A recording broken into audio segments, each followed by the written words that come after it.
Atherton is the first female Conservative MP in Wales ever. She's done it with 45% share of the vote as compared to Labour's 39%. And again, I want to show you the way in which the vote share has changed since 2017, and it's the same story as in Peterborough. The Conservatives up a little bit, but they've been given the seat by the drop in the Labour vote share. Labour down by 10%, and that's allowed Sarah Atherton, as I said, to become the first female Conservative MP in Wales. Well, I never thought in all this time that I'd see Wrexham, of all places, turning Conservative, but that tells you what this night is about, that the Conservatives, certainly in parts of Wales and across the UK, apart from Scotland, that is, are looking at gaining some areas which have been solidly Labour for decades and decades. We have a result in from Northern Ireland, which I'd like to go to in a second, but before that, look at this response from Diane Abbott to Labour's performance. And Diane Abbott, who's of course a close associate of Mr Corbyn, saying, "This is clearly a bad night for Labour, which requires careful analysis. But it could be much worse than a bad night for all those who rely on our public services and the NHS, which means that we still need a leadership that fights for the many, not the few." That is Diane Abbott's response. We have a result in from North Down. Now, this is a very interesting seat in Northern Ireland. This was where Lady Sylvia Herman was the MP from 2001. The independent unionist. Well, this has been taken by the Alliance Party of Northern Ireland. A very significant and rare gain for the Alliance Party. Stephen Farry on 18,358 and Alex Easton of the DUP being beaten into second place on 15,000. 45% share of the vote to the APNI, the Alliance Party of Northern Ireland, 38 to the DUP, and look at the percentage boost there for the Alliance Party, up 36% in the seat that was held by Lady Sylvia Herman for such a long time, and the DUP not moving, the Ulster Unionists up 12%. Let's have a look at the result from Lee, which has also come in. This is a Conservative gain from Labour. This is in Greater Manchester. Look at these figures. James Grundy for the Tories taking the seat on over 21,000 votes on a turnout of 61%, a majority of 1,965. Labour Party on 41%. Joe Platt, the MP there since 2017, and a shadow cabinet office minister with responsibility for cyber security. That was Joe Platt's job. Well, out of a job, because this is now in Conservative hands. 9 percentage points up for the Tories, and Labour being hammered down by 15 percentage points in Lee. This is a 12% swing, by the way, in Greater Manchester from Labour to the Tories. Laura? I think looking at a seat like that, going from red to blue, that's astonishing. And Andy Burnham's old seat. A lot of our viewers would be familiar with Andy Burnham, of course, was a prominent Labour minister, cabinet minister, and now the mayor of Greater Manchester. If seats like Lee are going, that is astonishing. But nearby Wigan, Lisa Nandy, a prominent Labour MP, has held on. I know that in that part of the world, there were lots of Labour people who were worried about how they would hold Leave voting areas, where there's been a prominent Labour MP fighting hard. Actually, she's held on there, but that result from Lee, that's quite something. It is astonishing to see. It's a 12% plus swing from Conservative Labour. So how is that changing the political landscape? How is that changing the electoral map? Sophie is outside Broadcasting House, and let's join her now. It is a little bit wet out here in the piazza, but I guess that's what you get when you have your first December election in almost a century. But this is our map of hexagons, and you get a much better idea. One hexagon is one MP. We've reduced every constituency to exactly the same size. So by the end of tonight, you will get a much better idea of where the power now lies. But already you can see that red wall being breached. Some of the seats already. This is Workington, a very strong Labour seat which has now gone blue. And over here, one of the first tonight, Blythe Valley, which has never been blue before. Darlington down here, this northeast corner of England, which has always been such a Labour stronghold. Ben Page from Ipsos Mori, you have spoken to people for months and months and months. the wall is being breached, isn't it? It is, and it's being breached around Brexit, as well as, I think, to be honest, attitudes to Jeremy Corbyn. But yes, we are going to see more Conservative wins in this absolute Labour heartland, and that this all is starting to become a recasting of British politics. And that's what the exit poll is predicting. That's what seems to be happening. OK, Ben Page, thank you very much. We've got down here as well, if I travel a little bit further down England, three Labour voters who all changed their minds and voted Conservative this time. Why? For me, I couldn't in all conscience vote for Labour while they have Jeremy Corbyn as the leader. I feel that he's really dangerous for this country. So begrudgingly, I voted Conservative for the first time, as did my father, who is in his 70s and has never voted anything but Labour. What was it like for you voting Conservative for the first time? Surreal. I think that it wasn't an easy decision for me, but my conscience wouldn't let me do anything else. And what about you? Was it about Brexit? Was it about Jeremy Corbyn? It was about both, but I think my fundamental thing about Jeremy Corbyn is if you know that your party is not behind you, and actually there's sentiment that's saying the country is not behind you, at what point do you put aside your ego and step up and do what's best for the country? And for me, the fact he didn't do that said a lot about him as a leader, and I can't support somebody who's willing to put their own ego before what's best for the country. Was it a difficult decision for you? To be honest, I think the decision was clear. Like, we needed to get on with Brexit. We needed to make decisions in this country, further indecision, further referendums, and just dithering on the policy. It made it actually quite a simple decision for me. We needed to make a change in this country, and we needed to get on with it. So it was more about Brexit for you than it was about the leader of the Labour Party? I mean, he's definitely a problem. I voted on policies. I'm not I'm not a particular fan of Boris, but on this, the key policy of the day, he does not have a position. How does one expect to lead a country when you cannot, lead your own position on that? And do you think, this is for you a one-off vote, do you think? Will you go back to Labour or could you be voting Conservative for many years to come? I think once they get rid of Jeremy Corbyn, I will probably go back to voting Labour. I still believe in many of their policies, but for me, I just can't do it while he's in power. OK, well, thank you all very much for joining us out here in the rain. Sophie, I'm just thinking, there you are with the brollies and braving the wet. I'm looking at the turnout figure, just based on the seats we've got so far, and it's 64.6%, just based on the results in 60 seats in, 590 to go. It's just slightly down. It may end up a bit higher than that. But, I'm just, you're there chatting to some voters, and I'm just thinking, the rain, the weather hasn't really affected the turnout. It's a great reflection on people's keenness to vote, isn't it? Well, absolutely. And if you saw some of the pictures, the footage of the queues at many of the voting stations today, the extraordinary queues, and the rain didn't put people off. It has been a terrible day, raining all over the country. Rain here. It's expected to stop quite shortly, though, I'm very pleased to say. Yeah, right. I'm very optimistic. Sophie, thanks to your guests as well. Laura? But it's an interesting thing there. I think when we've been going around the last 6 weeks, people weren't necessarily enthused by this election. In fact, we heard a lot of the time people were cross about the choice that they were being put before them. But there was certainly an awareness with person after voter after voter after voter we met that this was a really important election. It genuinely was a junction for the country. Either we're coming out of the European Union at speed, or going towards another second referendum with two completely different visions of how to run the country. One interesting point just on top of turnout, it's very clear, and Labour sources are indicating this too, but it's clear from our numbers that Labour are being far more hit in Leave areas. Yeah. They're down in Remain areas too by 5 points, it's suggesting so far, and down 12 in Leave area, but that contrast is there. Yeah. But they're falling back in both, but important to note the contrast is there already in the numbers. OK, Laura, thanks very much. We had the result in from Putney earlier, didn't we, which was a good result for Labour, but in Wandsworth, they're also counting there in Battersea and in Tooting, and Clive is there for us. Clive Myrie, what's the feeling there, Clive?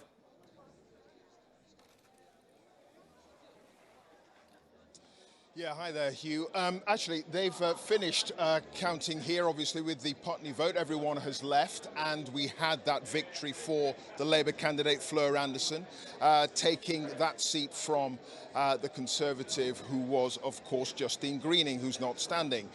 We've still got, as you say, Tooting, and we've got Battersea as well, and I suspect that the Labour candidates here and the activists here are feeling pretty pleased, not just with Putney, but also they believe that they can hang on to that Labour marginal of Battersea and Tooting, which is a very safe Labour seat indeed, something like 13,000 for the incumbent there. So while there's been this talk throughout the evening of this red wall crumbling in the Midlands and in the north, there is this red wall here in the south as well. It rings London. Something like 48, 49 of the 70 seats here in the capital are Labour seats. And there's a sense that because the vast majority of them are Remain seats, then perhaps Labour will do very well. You may be able to hear people shouting and cheering there. That is, again, reception for the Labour candidate who won here in Putney. But that sense that the Labour wall around London has survived because it's protecting Remain seats, very much the case here. And I suspect this will probably be the only bright spot for Labour in what has been a pretty dismal night. I should tell you that the winner of the Putney seat, Fleur Anderson, she said that this was a bright light in a dark night, her victory. She said that she made it clear on the doorstep that Brexit would be damaging and that all she wanted was for the UK to remain in the European Union. She said Labour must stop efforts to block, must continue their efforts to stop and block Boris Johnson's hard Brexit. So Labour's success here very much based on the fact that these constituencies, the three of them, are Remain constituencies. And I suspect that's going to be the story of the night. Clive, many thanks once again. Clive Murray there for us in Wandsworth, where they're counting there for Battersea and Tooting as well. Clwyd South, that's another seat in North East Wales. That has been gained by the Conservatives from Labour. And that's another very notable result, not just in Welsh terms, but just in the overall trajectory, if you like, of the Conservative performance overnight. Simon Baines for the Tories taking Clwyd South with over 16,000 votes, and Susan Ellen-Jones for Labour just behind on a majority of 1,239 votes, 67% turnout, 45% to 41%. And that really is an end to the current parliamentary career of Susan Ellen-Jones, who's been the MP since 2010. Simon Baines, who contested this seat last time, is a local musician who runs a charity, but he's now the new MP for Clwyd South, and the swing 7.5% from Labour to the Tories, again in this part of North East Wales. So there's a pattern emerging there of Labour seats falling to the Tories in that area. So let's have some more response to some of these results. We saw some good news in Putney for Labour, but we've seen lots of bad news, including in North East Wales for Jeremy Corbyn. What's Alistair Campbell's view of this? He's with Andrew. Well, why don't we find out, Hugh? Why don't we find out? Oh, he's here. Who would have thought it? Just like magic. I want to put to you these momentum Corbynista talking points that we've heard right from John McDonnell sitting in that seat several hours ago. That this terrible result for Labour, which is clearly what it looks like it's going to be, is all down to Brexit. And I suggest to you the reason that there's the line they're taking is that they can then argue we can continue with Corbynism. That was actually popular. Not with Mr. Corbyn, but we'll have Corbynism without Mr. Corbyn because it's Brexit that was so bad tonight. What will stop them from winning that argument? I don't think they'll win the argument. I mean, they've got control of the structures of the party, and that's clearly going to help them in terms of securing some sort of legacy for their politics. But I think when you look at just how bad these results are, this is not just a defeat for Jeremy Corbyn. This is a defeat for the politics that he represents. And I think there's three places you can look at. I think anti-Semitism, which wasn't handled properly, played a really big part in this, and the Chief Rabbi's intervention in the campaign was a big moment. I think the sense of saying to people that they can have everything that they want, pretty much in terms of the public services and an economy that works for everybody, and only a few rich people will have to pay for it. And then also I think, yes, Brexit is a problem, has been a problem for the Labour Party, But when you go to some of these places in the north, and if Ian Labour is right, how come his majority got shredded when he's been up there fighting to deliver Brexit? What people in the north have been saying is that Jeremy Corbyn and his politics does not represent them as working class people in the north of England. And I think that this delusion that they just have to sort of, keep on with this Corbynism, and eventually the British public will see it for what it is and they'll flock to support it. It's never going to happen. And Jeremy Corbyn, I think the country decided a long time ago they weren't going to put Jeremy Corbyn in. All right, but as you began by saying, the Corbynistas are in charge of the party. Mm-hmm. And they're calling the shots, and they have a clear narrative to explain what has happened. Who's going to stop them from the Social Democrat wing of the Labour Party? Well, look, tonight the results are coming through. It's clearly going to be a really bad result for Labour.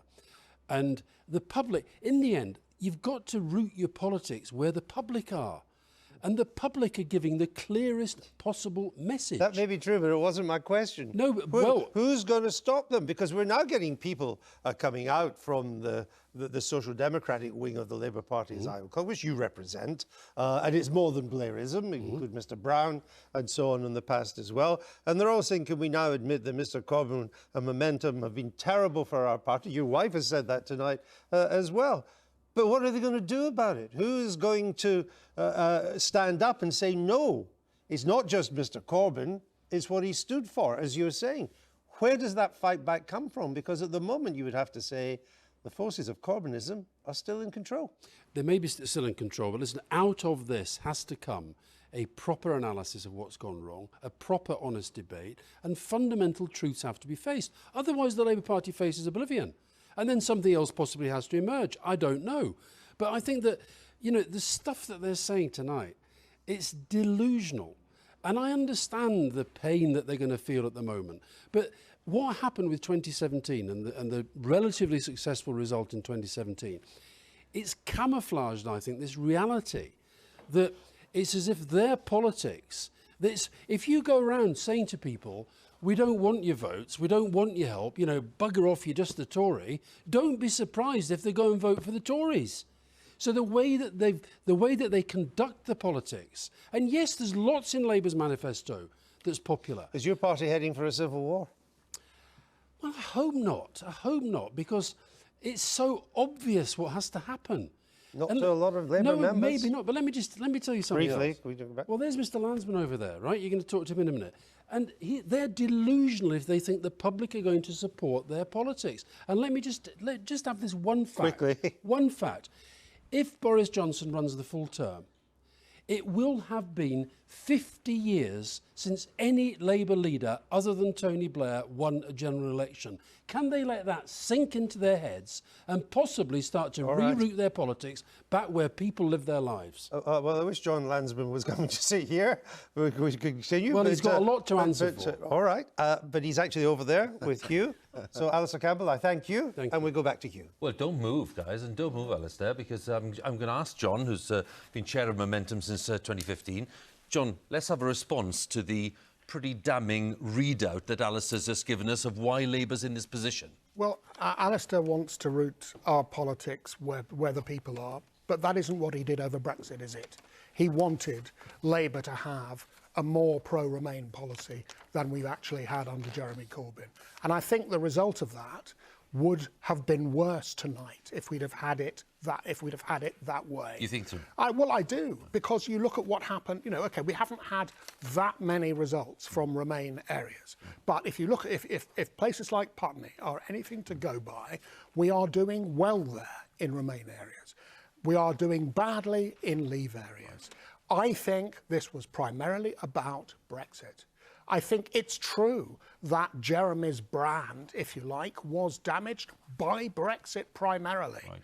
Because, unfortunately, it was such a difficult path to travel. I think he took the right route through it.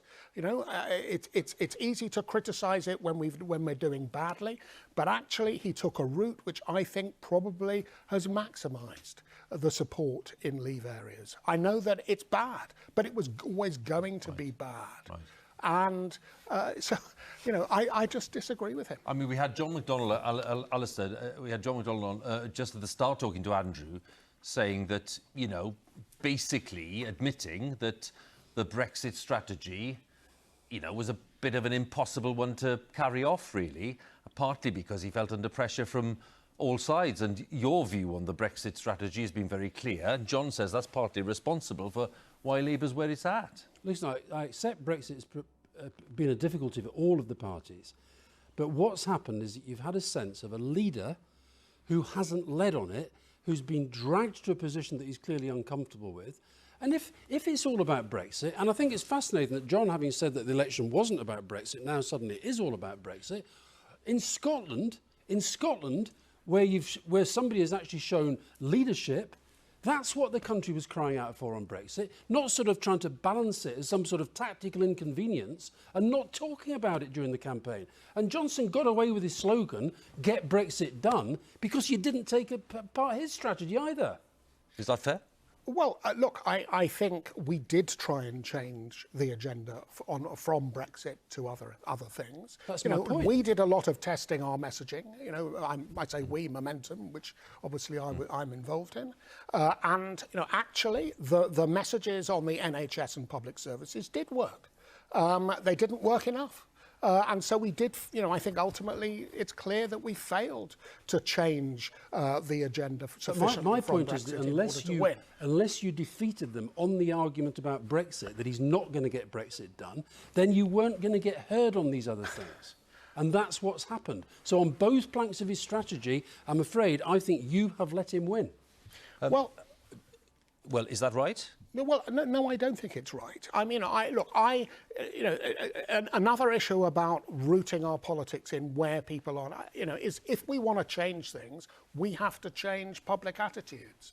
And that means making arguments about, you know, I think, for radical new policies. By the way, these aren't extreme policies. They're actually traditional social democratic policies, you know, public ownership of the things that we were proposing to take into, of the industries we're proposing to take into public ownership, are commonly in the public sector in many other European countries. It's not that radical. We were not proposing to increase public expenditure or the share of the economy in public ownership, you know, beyond anything like to the extent that it was in the 70s. John, there's Jeremy Corbyn arriving at the count in Islington. This is just happening now. And while we're looking at him, because clearly he'll have taken in the extent of the defeat that the exit poll, now the projection is putting forward. He's waving as he's coming in. These are live images from the count in Islington. And as we look at these images, John, I'm bound to ask you the direct question.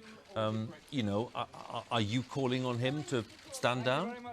I think Jeremy will make his own decisions. I'm sure he's thinking about these things, and he will make his own decisions as is right. What would you expect? I do not think we have to rush into this. We need a period of reflection. I think we were far too quick to rush into leadership elections in 2010 and 2015. We needed more reflection.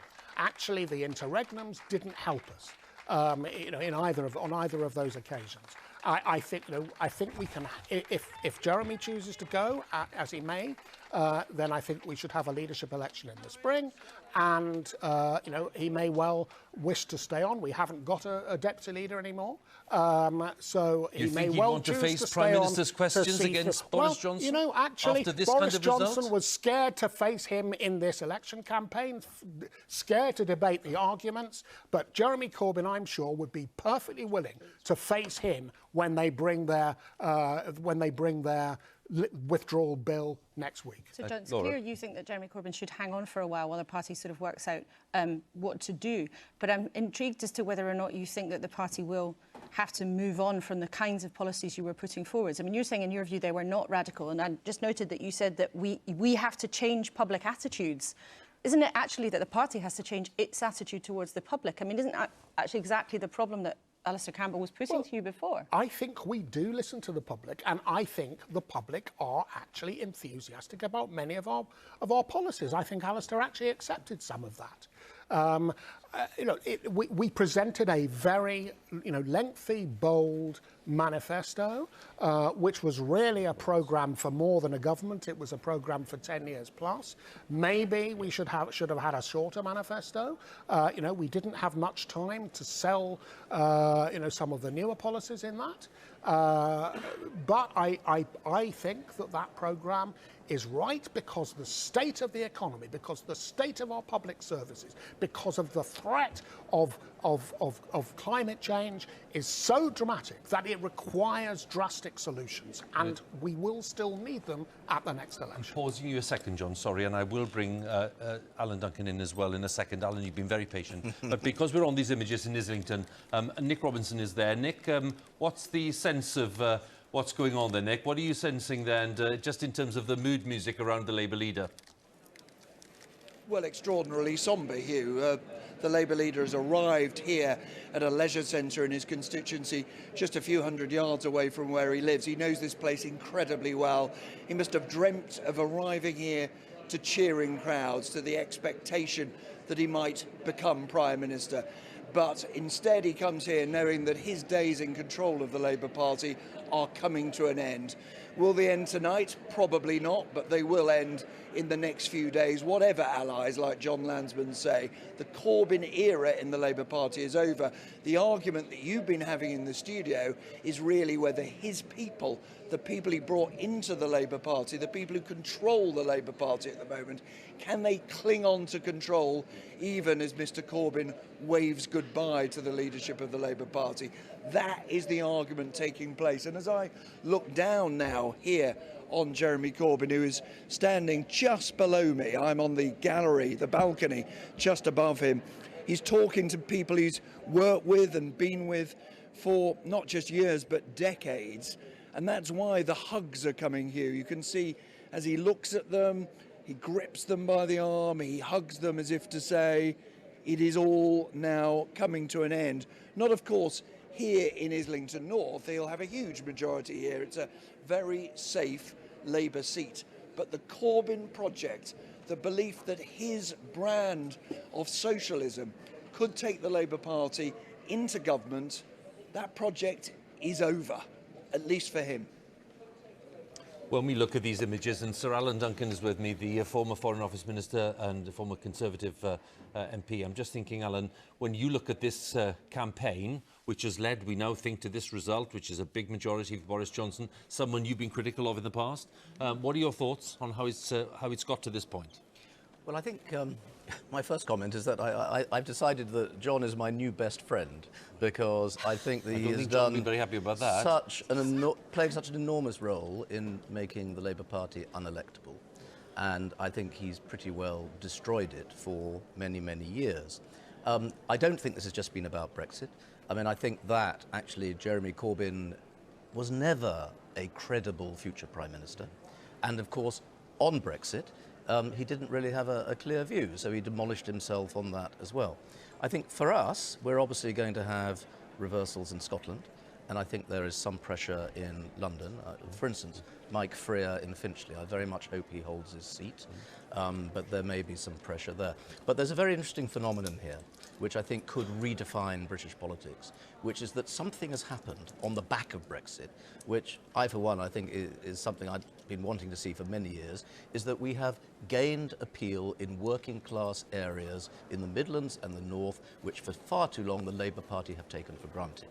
And so the challenge for us now is to make sure that we can bank that, if you like, in a sort of Disraelian way, for future years and future elections. And that means that we have to have competence in government and clarity of policy to say that people who have voted Conservative are not just going to say, thank you, I've done it because we got Brexit, but will say thank you in the future because Conservatives have delivered on broader policies in those areas. And that is a massive challenge, I think, for a Boris Johnson government. Okay, let's go straight back to Islington and Nick Robinson.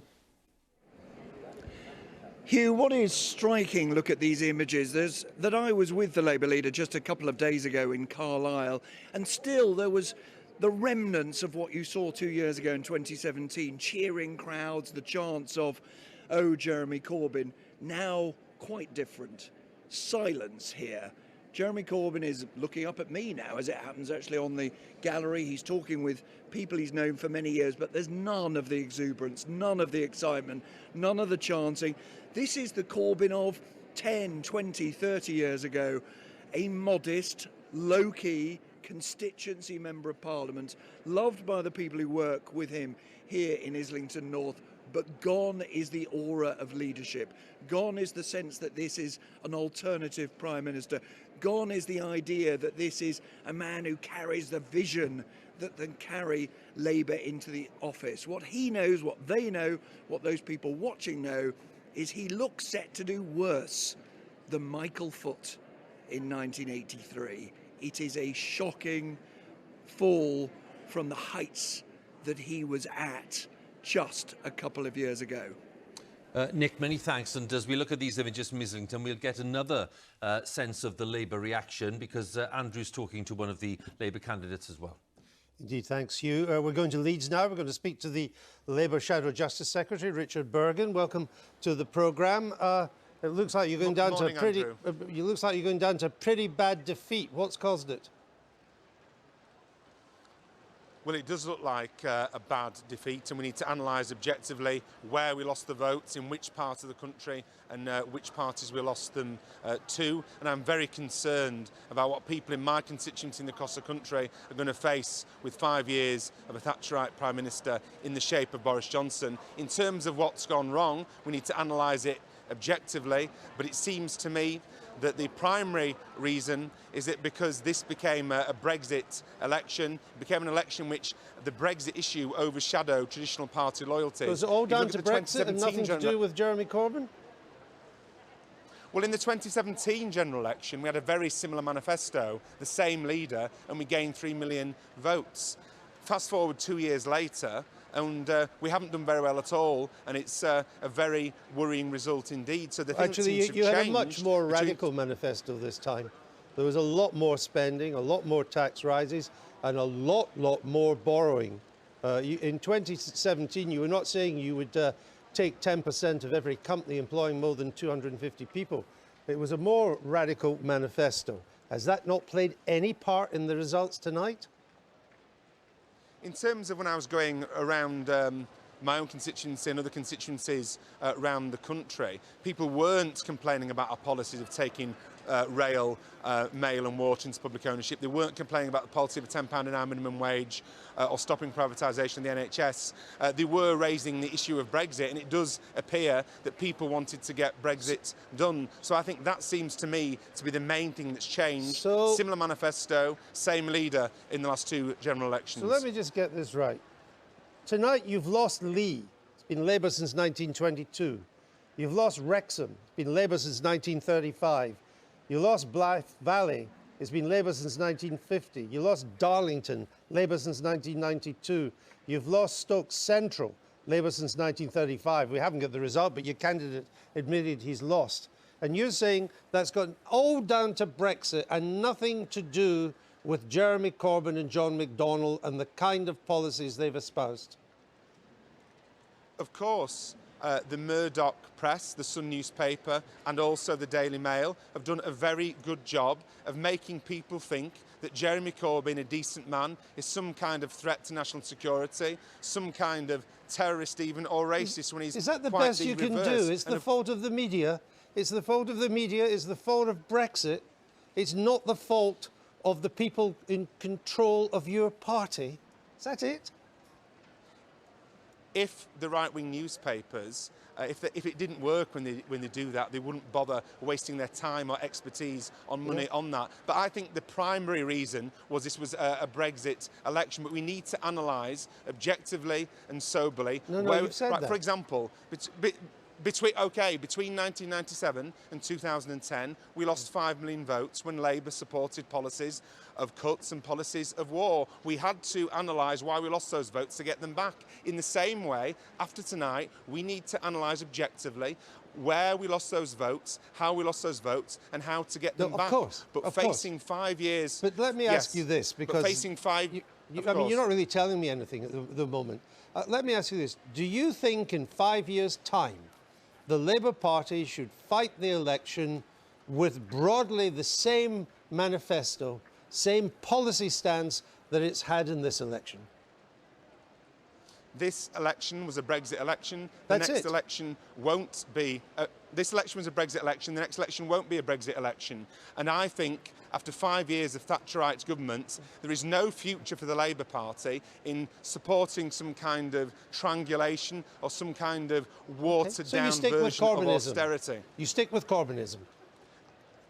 I think our policies were very popular. Okay. People weren't complaining to me about our policies in this election. Do you stick with Mr. Corbyn?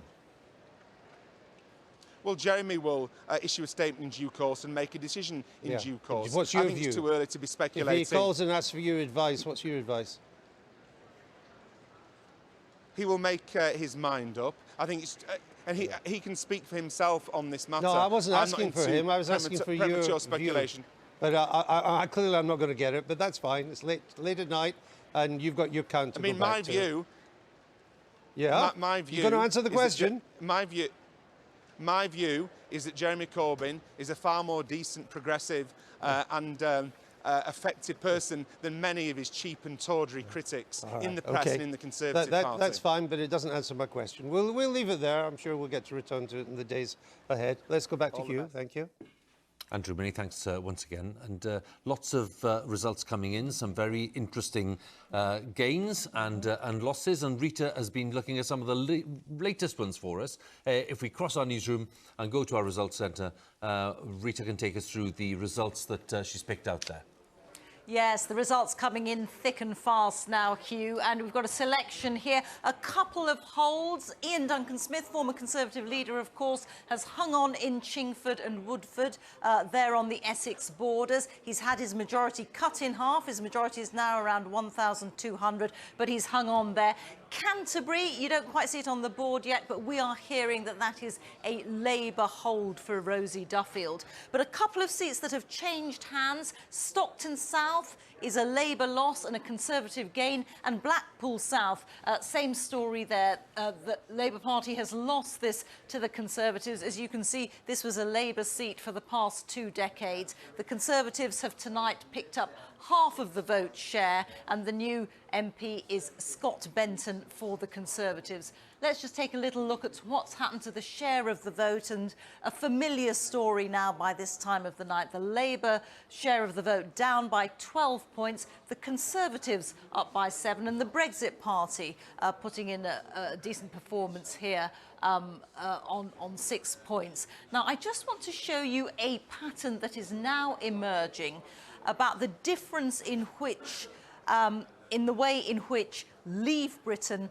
and Remain Britain has been voting when it comes to the performance of the Conservatives and Labour. So we have talked about, when we talk about strong Leave seats, we mean seats where 60% or more of the electorate voted for Leave, and similarly in Remain seats. Now, if you compare the Labour performance here, Labour are performing much less well in the strongly Leave seats, down by 12 percentage points, down in the Remain seats as well, but down by less. By contrast, the Conservatives are performing better in the strongly Leave seats, up by 5 percentage points. They're down by 3 points in the Remain seats, but not by as much as Labour. And that is why we are seeing this strong, by and large, strong Conservative performance across the board here, with Labour down in both sets of seats. Reeta, many thanks. And some interesting trends there. Another result that Jeremy Corbyn will be relieved about, because in Canterbury, in Kent, it's a Labour hold, and Rosie Duffield has been re-elected there. Elected by a bit of a surprise, really, back in 2017. Lots of students, of course, voting in Canterbury itself. Anna Firth in second place, a local barrister, but a Labour hold there. On a turnout of 75%. Now, we haven't seen turnouts like that in many places. A majority of 1,800 for Labour on 48% of the vote. 3% ahead there for Labour.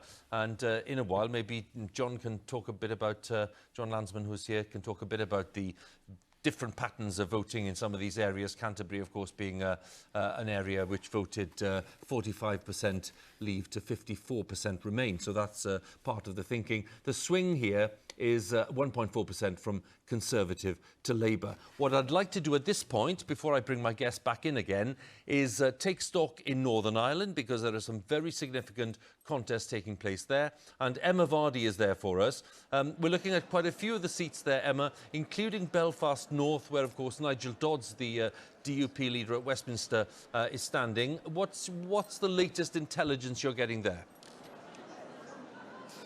Well, Hugh, it seems like we could be close to a very dramatic result here in Belfast.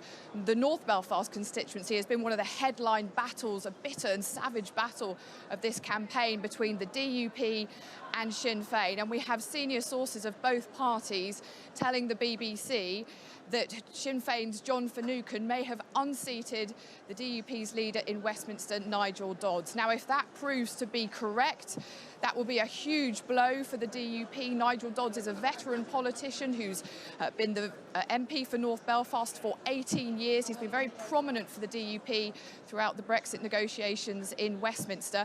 What happened in this general election was unprecedented, a pact between nationalist parties stepping aside for each other in certain seats in order to maximise nationalist or pro-Remain votes.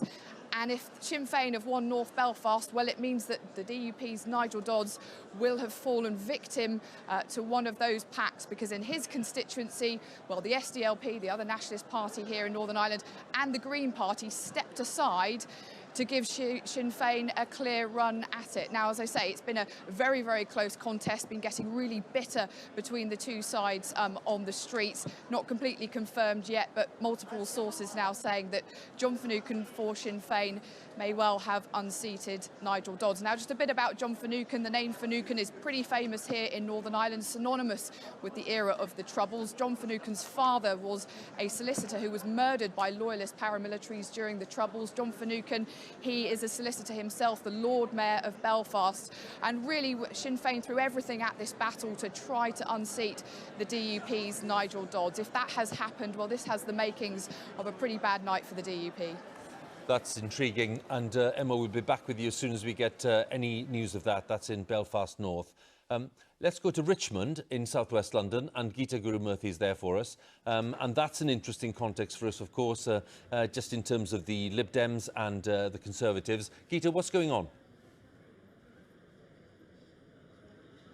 Well, yes, Zac Goldsmith is defending a very, very tiny majority. He won by only 45 votes. We are expecting that result within the next 10 to 15 minutes, possibly half an hour. And the word is that Zac Goldsmith is going to be unseated. The Liberal Democrats are expecting to win. Both sides expecting something in the order of between 6,000 to 8,000 votes. A big, big win for the Liberal Democrats.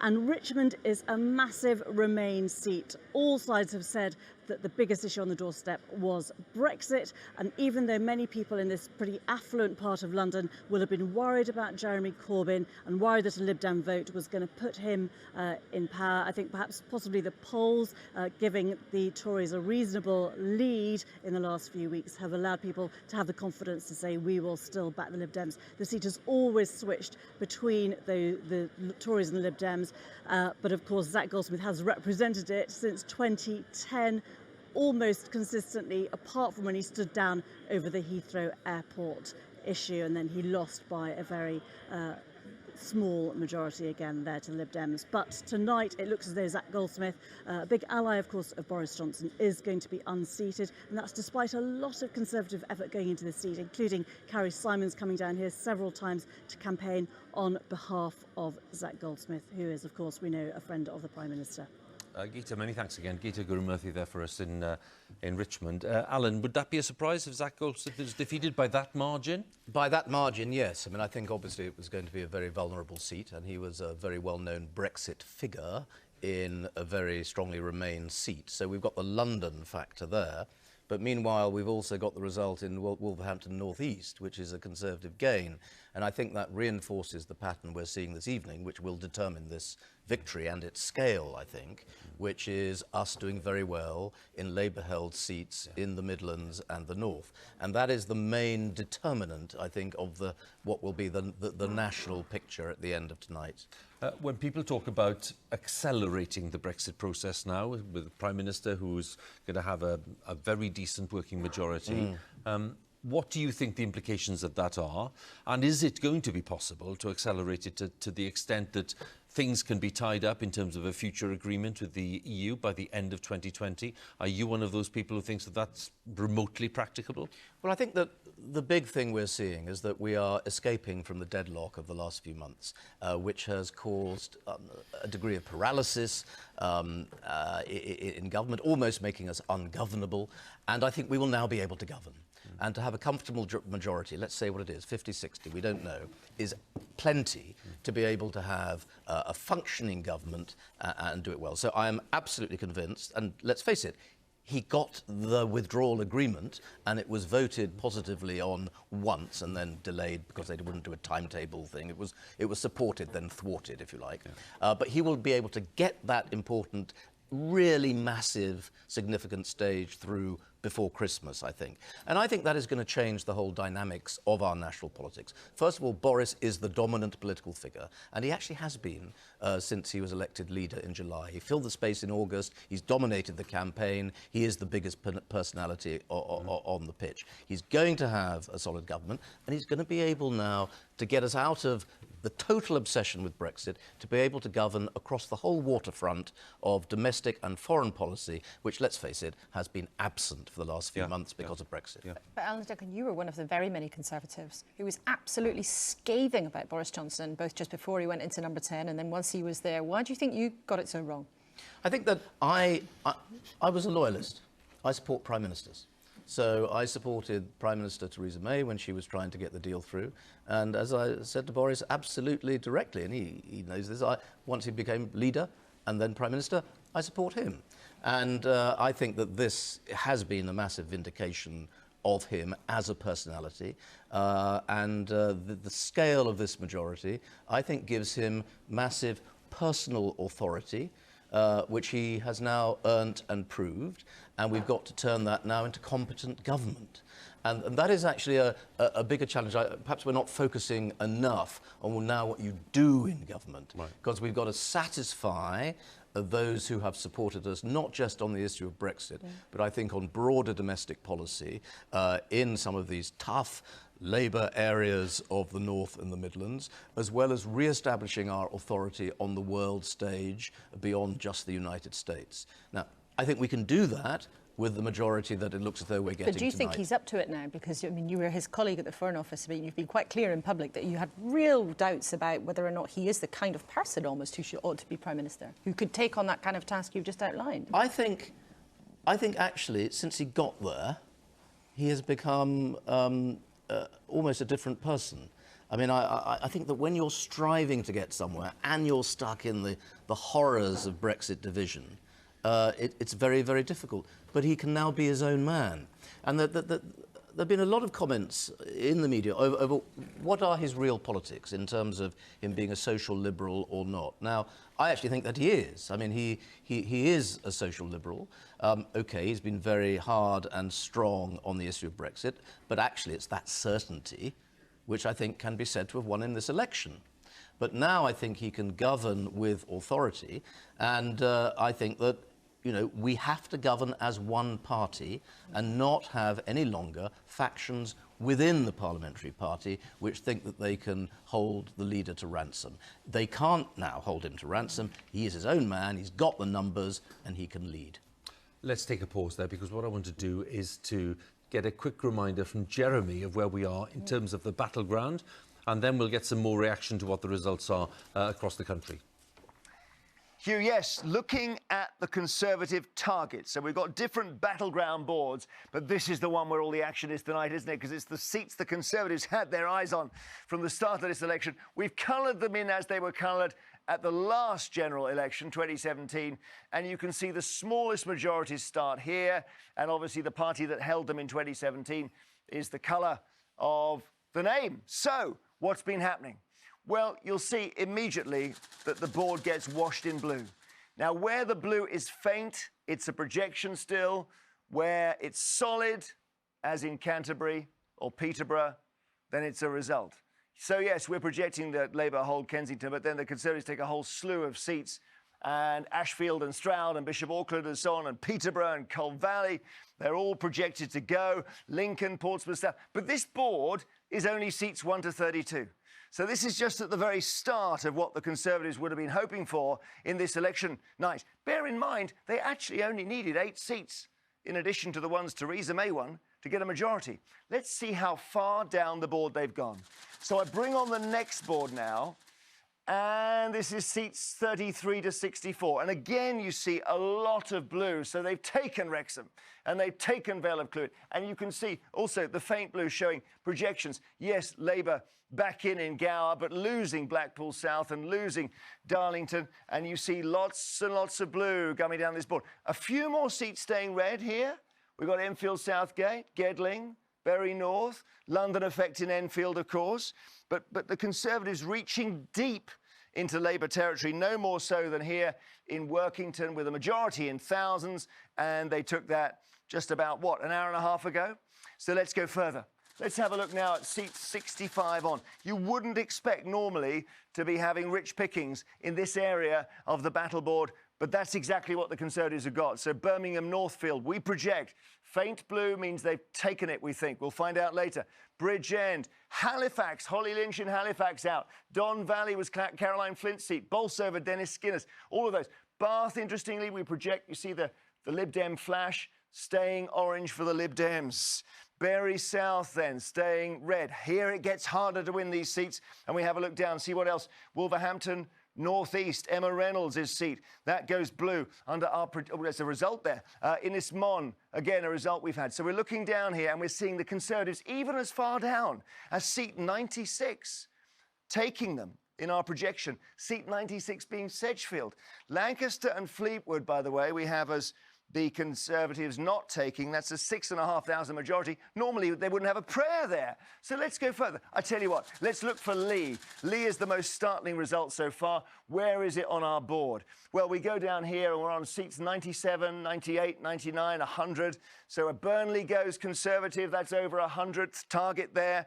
Bradford South and so on. They're reaching deep, aren't they? Here, the Conservatives into Labour territory. Hartlepool staying red. Wirral South staying red, getting a bit easier for Labour to hold on here. Blythe Valley, the first result we had in, there it is, going blue. And we look further, we still can't find Lee, where that huge result was earlier. So we have to go to one more board. This just shows you the extent of the Conservatives' reach into Labour's areas here. And it's seat 132 is Lee. Isn't that amazing? Seat 132 they've gained on their target list. And from that point on, Labour start to hold the seats you would expect them to. The majorities are in the thousands. They're above, on that board, above 10,000 in some of those seats.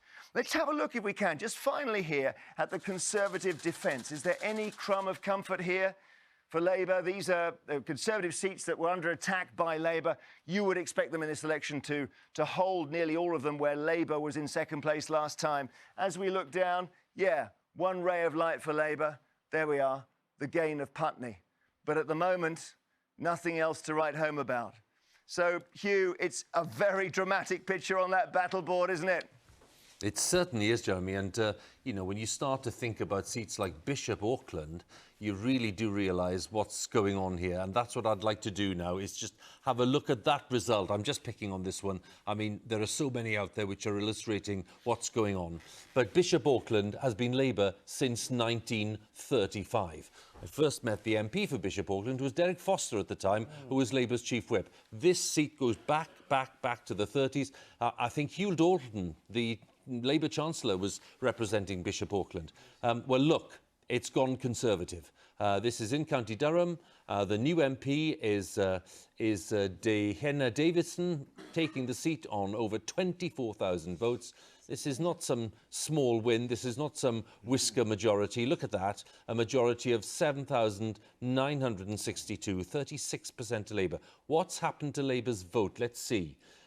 down by 12%, the Tories up by 7%, Brexit Party as well taking votes, probably from Labour as well, in order for that result to work out. And the swing in Bishop Auckland, of all places, from Labour to the Conservatives is 9.5%. And I'm bound to turn to John Landsman at this point and say, John, you know, when you see Bishop Auckland going Conservative, what's going through your mind? Well, it's, of course, extremely depressing to see places which were devastated by Thatcher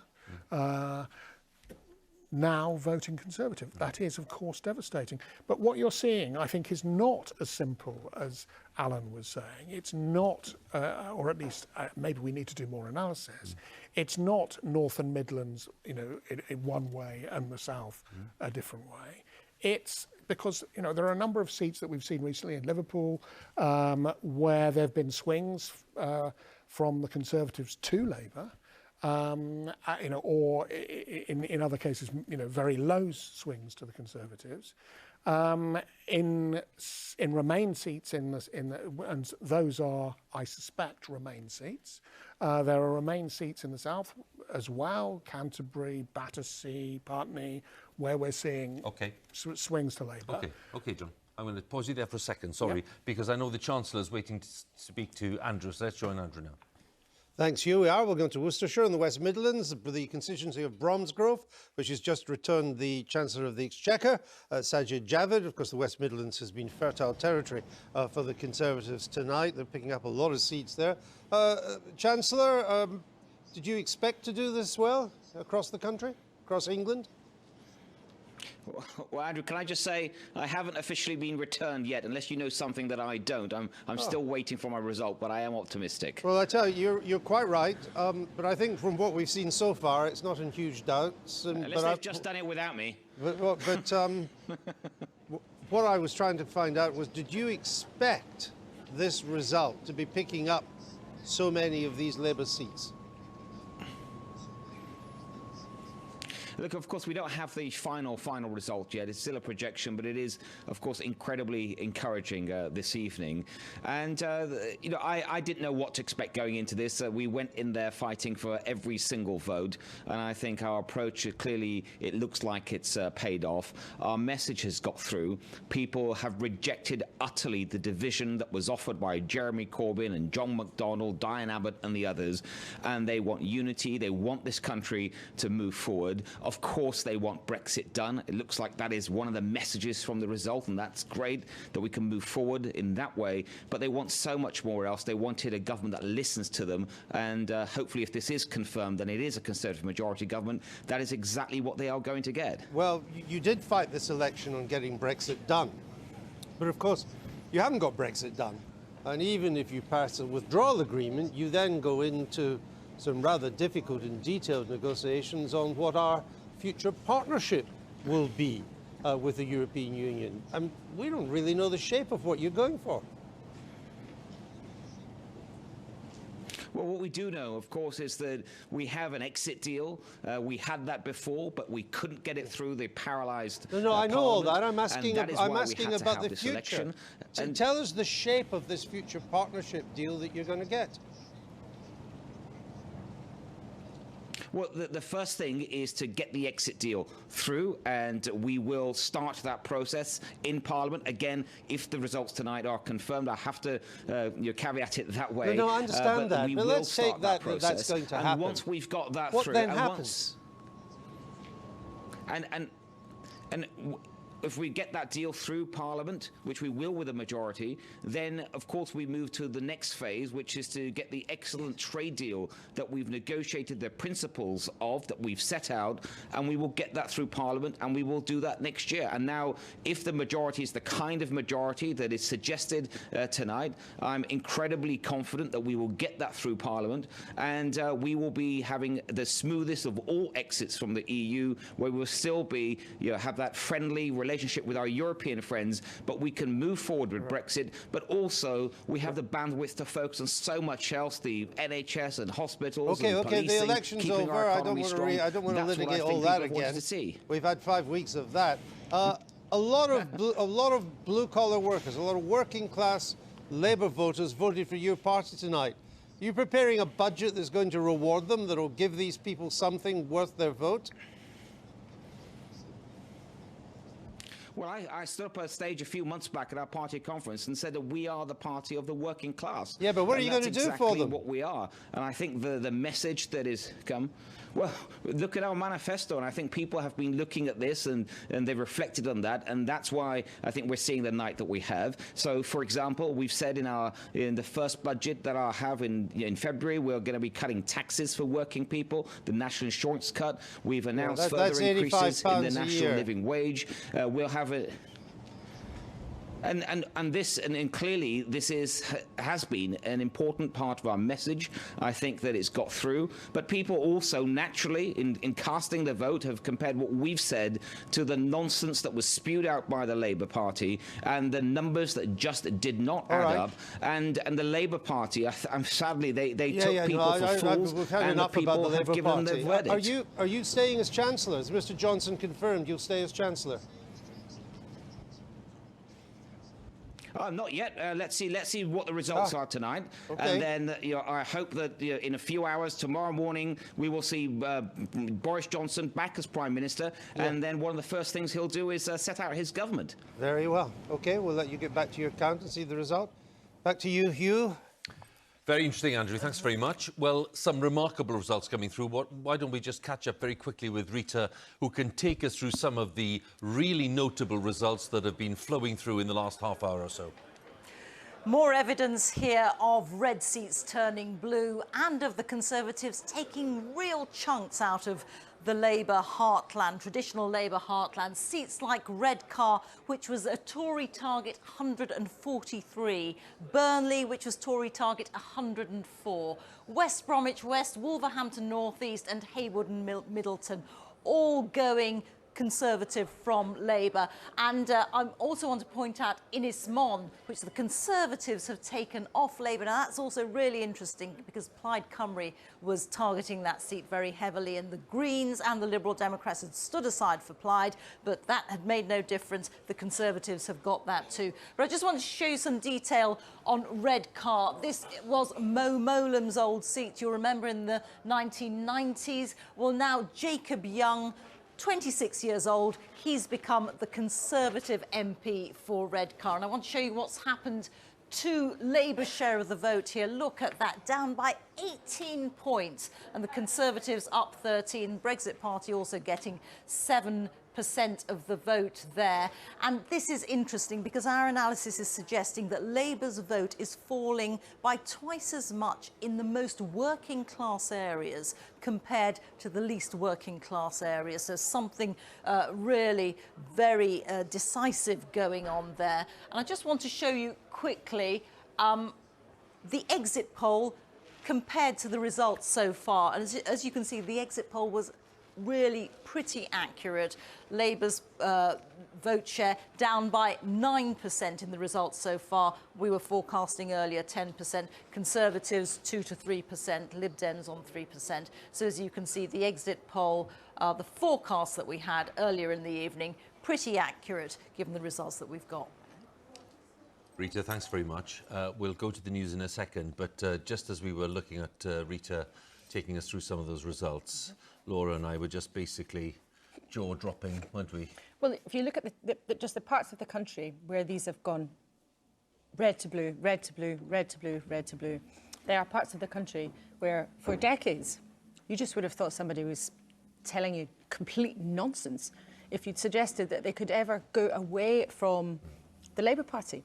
Because it's not just about the kind of immediate policy here, there and everywhere. It's also about culture. These are parts of the country that are absolutely drenched in red.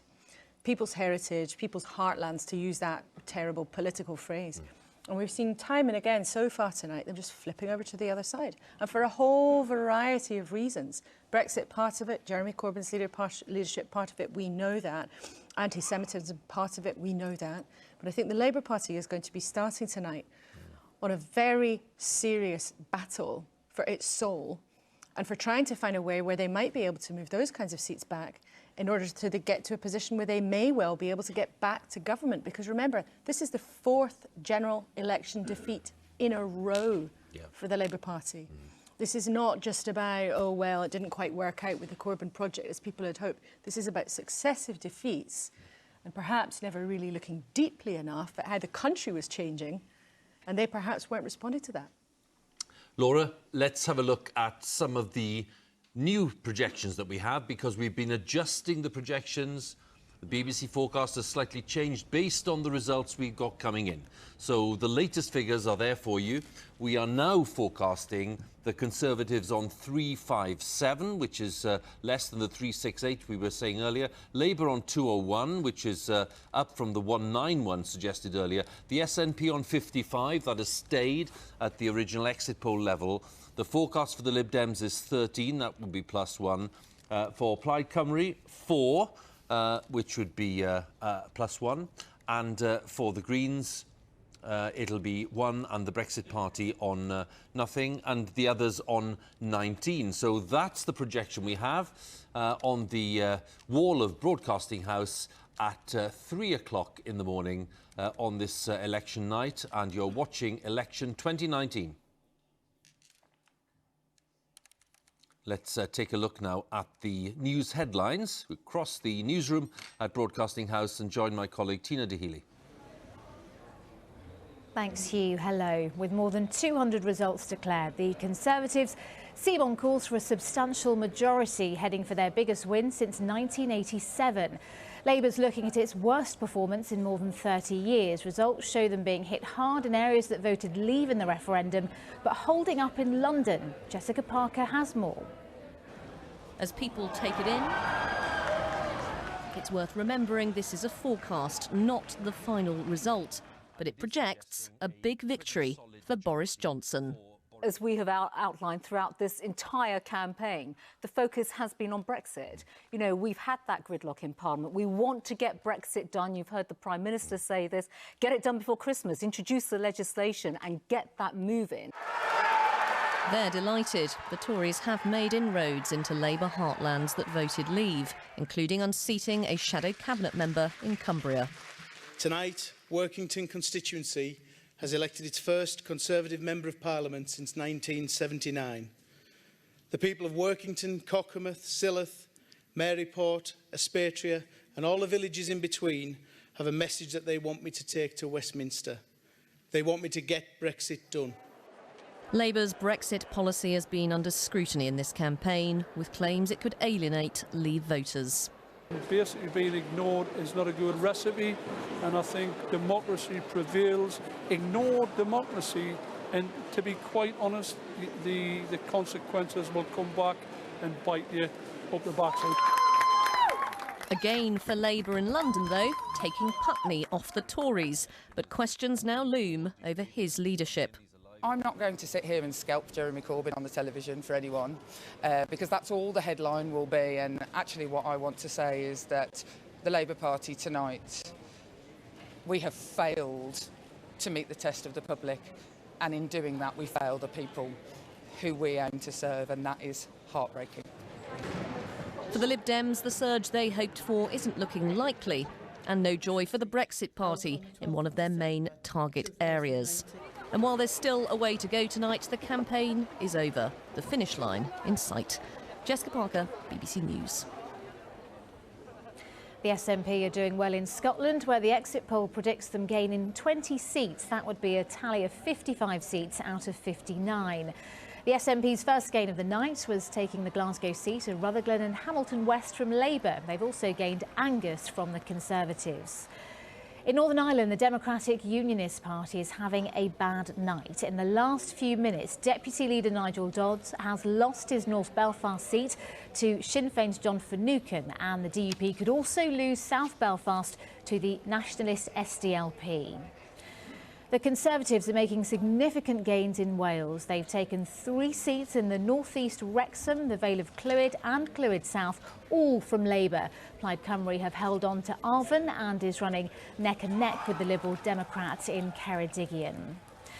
The declaration is expected later in Boris Johnson's Uxbridge and South Ruislip constituency. While they are waiting, his rival candidates Lord Buckethead and Count Binface have been providing entertainment for those gathering to hear the result.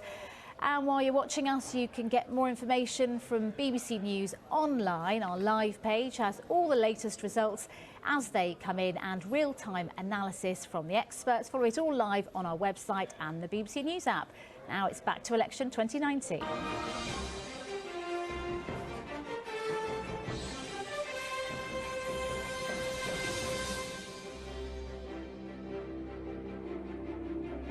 We have 227 seats declared and 422 to go. So we are in a position now, because of Sir John Curtice's detailed work on the results that have come in, to adjust the original figures we gave you, the original projections, and they are suggesting a slightly smaller Conservative majority than the one we were suggesting at the start of the evening. But I'm going to let Jeremy Vine tell us all about it. Hugh, yes, we've taken the Conservative numbers down a little bit, but let's have a look. Still a thumping win for Boris Johnson. Here we are inside the House of Commons. Remember, we said 326 MPs needed for an overall majority, because that's just a shade over half the House of 650 MPs. And let's see what we think is going to be the situation by the end of the night. So we have the Conservatives now, we're projecting on 357 seats. So they were 318 before this election, going up to 357. Now we see Labour. We think Labour will get beyond 200. Under our projection, they'll get over 200, 201. Still not as many as Michael Foot got in their disastrous 1983 election, because he was on 209. SNP now, a brilliant night for the SNP in Scotland. We project them on 55. Lib Dems, no progress to write home about, really, 13. Plaid Cymru, we project still on 4 by the end of the evening, and the Greens still on 1, and then the others 19, mainly Northern Ireland. So a majority projected that's a little bit down from what we suggested at the start of the night, but still very useful for Boris Johnson, a majority of 64. Hugh. Well, Jeremy, that's certainly food for thought. And Laura and I were just looking at these revised figures and just thinking that, yes, of course, we were talking about a potential majority of 86 for the Tories at the start of the evening. That's now looking more like in the 60s. But it's still, let's be very honest about it, it's still eminently workable as a majority, and it's something that you can really do some serious things with. Absolutely, and it's at the top range of where the Tories' sort of private range was. So conversations I've had in the last couple of days, it's been said to me they were sort of looking at anywhere between 20 and 60, hugely nervous about not getting to the lines, but 60 was sort of at the top range of the numbers that they had been looking at. And it would be, if we get to that kind of number, just a different way of doing politics than what we've had in the last sort of 9 years or so. I mean, we had the coalition, which was relatively stable, but it was two parties trying to mash together the kinds of things that they wanted to do, and they had to kind of stitch things up in between themselves, and they certainly did, but it was a period of stability. But since 2015, even with David Cameron's majority of 15, that was still he had to do deals all the time with the Brexiteers in his party, with the DUP. Then, of course, we know Theresa May, how much she had the sword hanging over her head every single waking hour that she was Prime Minister, of the powerful Brexiteer group, and also powerful former Remainers in her party. There's powerful Remainers in her cabinet who made life very difficult for her towards the end of her time in office. And if Boris Johnson gets back to Downing Street tomorrow with these kinds of numbers, that's just a completely different kind of politics, which will make his supporters feel, hurrah, how marvellous, how excited. But on the other hand, it would make a lot of people think, my goodness, what's he going to do with it? And perhaps feel quite worried about that. Let's go to Esher, where there's a declaration taking place. No, we're not going to go to Esher, we're going to go to Richmond instead, yes? Fullness, the Mayor of the London Borough of Richmond upon Thames, to come to the stage to make the announcement.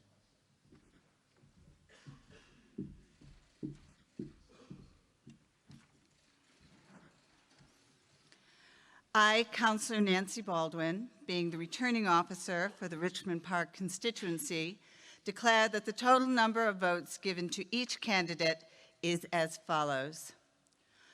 Goldsmith, Frank Zacharias, commonly known as Zach Goldsmith, the Conservative Party candidate, 26,793.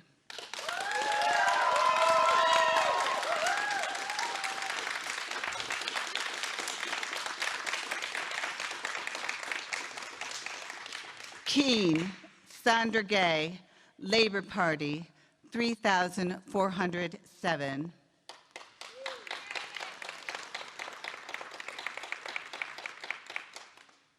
Olney Sarah Jane, Liberal Democrats, 34,559.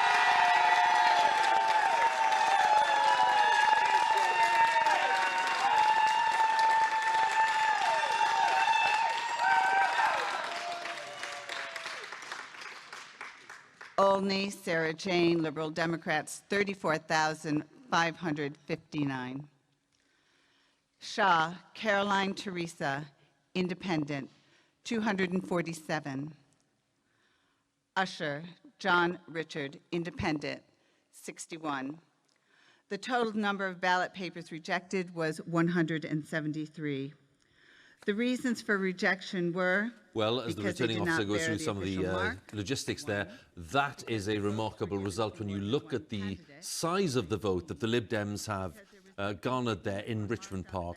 Zach Goldsmith, the MP since 2017 and was the MP between 2010 and 2016, who attends Cabinet as Minister for the Environment, an ex-London mayoral candidate. Well, he's been very heavily defeated, really, there, when you think of the balance of the votes here. Lib Dem's Sarah Olney, who is the former MP, the MP from between 2016 and 17, well, she's been re-elected in Richmond Park for the Lib Dems on what will be for them a fantastically encouraging result. Now, look at the share of the vote.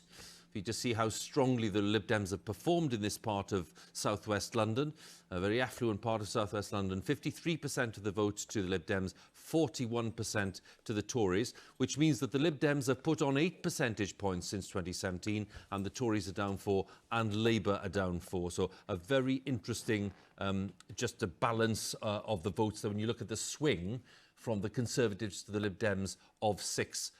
So one of the wealthiest constituencies in the UK, without a doubt, and this rematch has resulted in a big game for the Lib Dems. Also interesting, look at the turnout there, 79%. Yeah. Now that's somewhere where the Lib Dems and the Tories have been fighting very, very hard. There were sort of jokes about whole forests of leaflets being delivered by the Lib Dems, detailing their green policies to put them up against Zach Goldsmith, who's famous for being an environmentalist, but using, you know, a whole forest of trees in order to sustain all the leaflets. It's been very, very hard fought by the Lib Dems there. They'll be absolutely overjoyed with that result, but what does seem to be a tricky night for them, certainly no breakthrough, potentially going backwards. And if you think Jo Swinson herself, the party leader, may be in trouble, we think we'll get her declaration quite soon. Not so long ago, she started this campaign saying that she was genuinely a candidate to be Prime Minister. Yeah. So that will make them feel better, but they're not looking at a rosy night. Indeed. Which brings us to the overall picture and the fact that I'd mentioned that we'd updated the forecast based on the results coming in. So let's go straight back to John Curtice. And John, just explain to us what the adjustments are. Well, we started at the beginning of the night, Hugh saying 368 seats. We're now saying 357. To be honest, we know that the margin of error for an exit poll like this for the Let's go to top Islington for the Jeremy Corbyn result. I, Lindsay Roberts-Egan, being the acting returning officer at the election of a Member of Parliament for the Islington North constituency held on Thursday, the 12th of December 2019, do hereby give notice that the number of votes recorded for each candidate at the said election is as follows.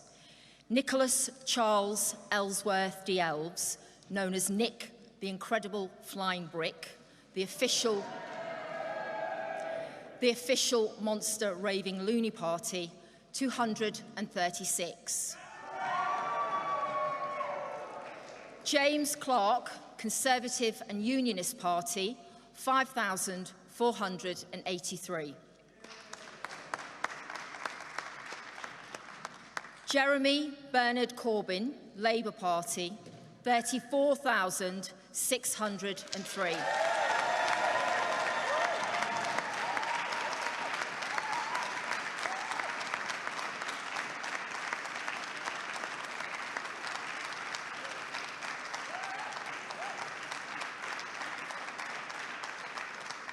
Joseph Haim David, Brexit Party, 742.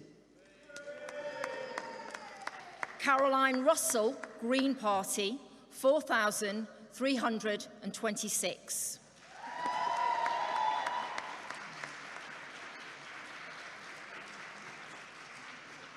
Nicholas Richard Wakeling, known as Nick Wakeling, Liberal Democrats, 8,415. The total number of ballots rejected is as follows. Want of an official mark, 0. Voting for more candidates than a voter is entitled, 37. So there we have the result from Islington North, and a thumping win there for Jeremy Corbyn, 34,603, a majority of 26,000, a turnout of 72%. And we'll just stay with these images because I'm sure that Mr Corbyn will have something to say. He'll thank all the returning officers and the police and all the others who've helped the count. But we are, of course, waiting to see what he says about the result, about Labour's performance under his leadership at this general election. So let's join Mr Corbyn now.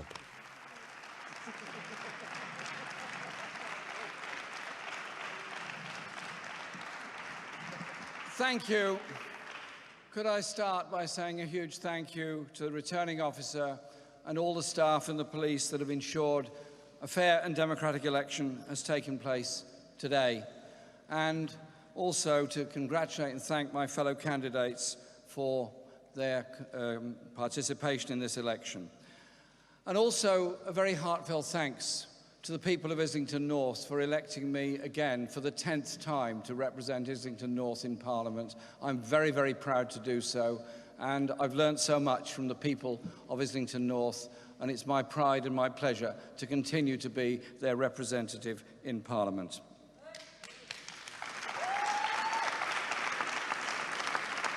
I also want to thank Ruth Hayes, our agent for this election, and all of the wonderful friends, comrades and supporters in Islington North Labour Party for the huge effort they've put in this election campaign, and they put in all the time to carry a message of hope and justice all over our constituency, and through me, I hope, to a wider world. The pressure on those surrounding politicians is often very, very high indeed. The media intrusion on people's lives is very high indeed. And the attacks that take place against family and loved ones of politicians continue, and they're disgraceful, and frankly, they are disgusting. I want to take this opportunity to thank my family, my close friends, and those that have been close by and been very supportive during this and every other election campaign. I want to thank my 3 sons for the huge support they give me, and thank my wife, Lara Alvarez, for all that she puts up with because of the way in which the media behave towards me, towards her, and indeed towards my party during this election campaign. And this is obviously a very disappointing night for the Labour Party with the result that we've got. But I want to say this. In the election campaign, we put forward a manifesto of hope, a manifesto of unity, and a manifesto that would help to right the wrongs and the injustices and inequalities that exist in this country. For those who need housing, those who need an effective health service that will deliver for them, and those children that need a school that is properly funded and they're not being taught in oversized classes. And a manifesto that gave hope in dealing with the environmental crisis the world faces by investing for the future through a green industrial revolution. All of those policies were extremely popular during the election campaign and remain policies that have huge popular support all across this country. However, Brexit has so polarized and divided debate in this country. It has overridden so much of a normal political debate. And I recognise that has contributed to the result that the Labour Party has received this evening all across this country. The issues of social justice and the issues of needs of people will not go away just because Brexit is dealt with in the way in which Boris Johnson presumably plans to deal with it at the moment. All those issues will come back centre stage in the debate, and the fundamental Labour message about justice and equality within our society is going to be one that is there for all time, because it's the very core of what my party believes in and what I will always advocate on behalf of my constituency and on behalf of my party.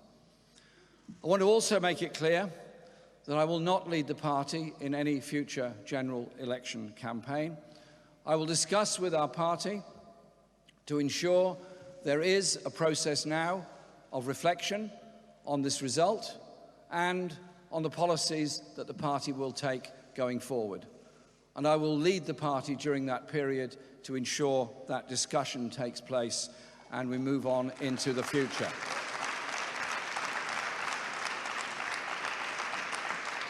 Because I'm very proud of the trust that our 500,000 members put in me to lead this party. And I'm very proud of the way that we fought this election campaign. We did not descend into the gutter. We did not undertake personal abuse. We undertook the task of getting a message of hope and justice to every part of this country. And I'm very grateful to the Labour Party in Islington North for being very tolerant of the fact that I didn't spend as much time in this election campaign in Islington as obviously I would want to do, because I've been travelling around the whole country to ensure that Labour message is put there. But I want to say this. I will remain the MP for Islington North, and I'm proud to represent the people of Islington North, and I'm proud in Parliament and outside that we will forever continue the cause for socialism, for social justice, and for a society based on the needs of all rather than the greed of a few. That is what makes our party what it is, and I'm very proud of the achievements of our party in the development of its manifesto and its ideas.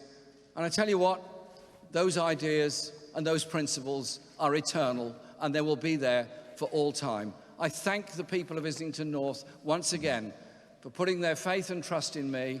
I will work, as I always have, to represent and defend the people of my constituency, because they're very special and I owe them so much, and they have all taught me so much. Thank you very much. The scene's live at 3:30 in the morning in Islington.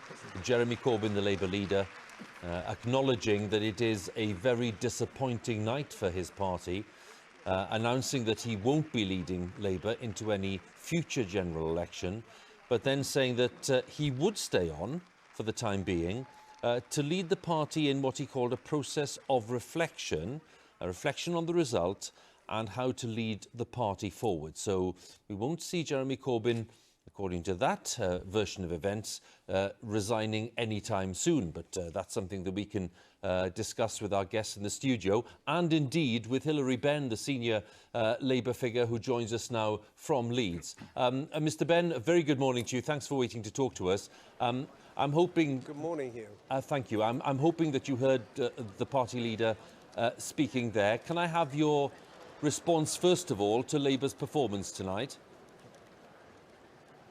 I'm terribly sorry, Hugh. I am losing you as you're putting your questions and then you're coming back again. But if I may respond, I thought that was a very dignified speech from Jeremy, and he has announced that he won't be leading us into a future general election. Look, let's not beat about the bush. This is a very bad night for the Labour Party.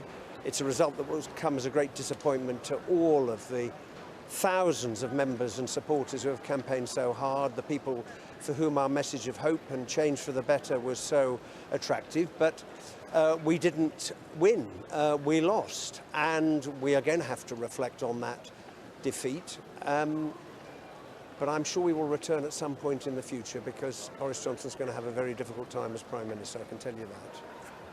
I'm hoping you can hear me, Hilary, at this point. And I'm just going to ask you, basically, is he right to want to stay on, Mr Corbyn, to oversee this process of reflection and to map out a way forward?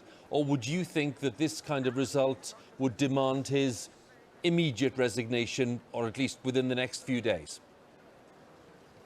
Look, I think that is a decision for Jeremy to make. I mean, he's fought a really good and hard campaign. No one could have asked any more of Jeremy in the effort that he has put in to the campaign. And the night is still young. I think we should give Jeremy the time and space to reflect further on precisely what is the timing of a transition. But clearly a transition to new leadership is coming, because that's what Jeremy himself has just said. And I think it's actually very important for the party to reflect on and discuss why we were not able to win people's trust and confidence. There are a number of factors.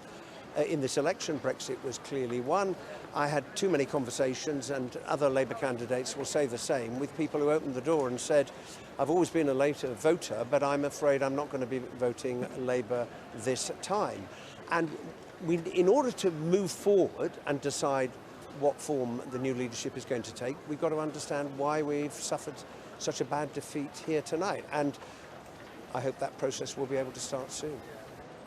Just noting, and lots of viewers will be interested to know that Tony Blair's old seat in Sedgefield, where he had majorities of well over 20,000, has fallen to the Conservatives this evening. So when you look at a seat like Sedgefield in County Durham, and when you look at that loss, what is that down to, Mr Benn? Is that down to principally anger about the failure to deliver Brexit? Or is it people who are disillusioned with what Labour's offer on Brexit and other things were? Well, I think Brexit is clearly part of the reason, but there were also a lot of people who have voted Labour before who did not feel able to vote Labour this time, and they expressed their concerns about the leadership. I mean, we might as well tell the truth about what we found on some doorsteps and on others, and we see some of the results in the south, in London, the taking of Putney, Rosie holding on in Canterbury, which is a really, really good result. I think it was those two things. And then thirdly, were people absolutely confident that we could deliver all of the things that we had promised? But I think the fundamental message that we were trying to get across in this election... Mr Benn, I'm really sorry to interrupt you, but we've got a result in from Doncaster, and I'm very sorry to interrupt. Let's go to Doncaster. As follows. Mark Lindsay Alcock, Liberal Democrat, 1,907. Nicholas Anthony Fletcher, known as Nick Fletcher, the Conservative Party candidate, 19,609. Caroline Louise Flint, Labour Party, 15,979. Christopher Paul Holmes, known as Chris Holmes, Yorkshire Party, Speaking Up for Yorkshire, 823. Kathleen Needham, known as Kate Needham, Green Party, 872. Paul Allen Whitehurst, Brexit Party, 6,247. There were 82 rejected votes, and I therefore declare that Nick Fletcher is duly elected as the Member of Parliament for the Don Valley constituency. So there we have a defeat for Caroline Flint, the Labour MP in the past since 1997, a former Shadow Energy Secretary, a great critic of Jeremy Corbyn's leadership, who did actually support Boris Johnson's Brexit deal, and Nick Fletcher there from Doncaster, now the MP for Don Valley. And there's never been a Conservative MP for this seat. It's been Labour since 1922. This is the kind of scale of change that we are seeing tonight in some of these very big Labour seats, as they were, now turning towards the Conservatives, and of course there will be a huge debate, it's already started, about the factors behind these Labour performances, these huge Labour losses. Don Valley there, 43% of the Tories, 35% to Labour, a turnout of 60%.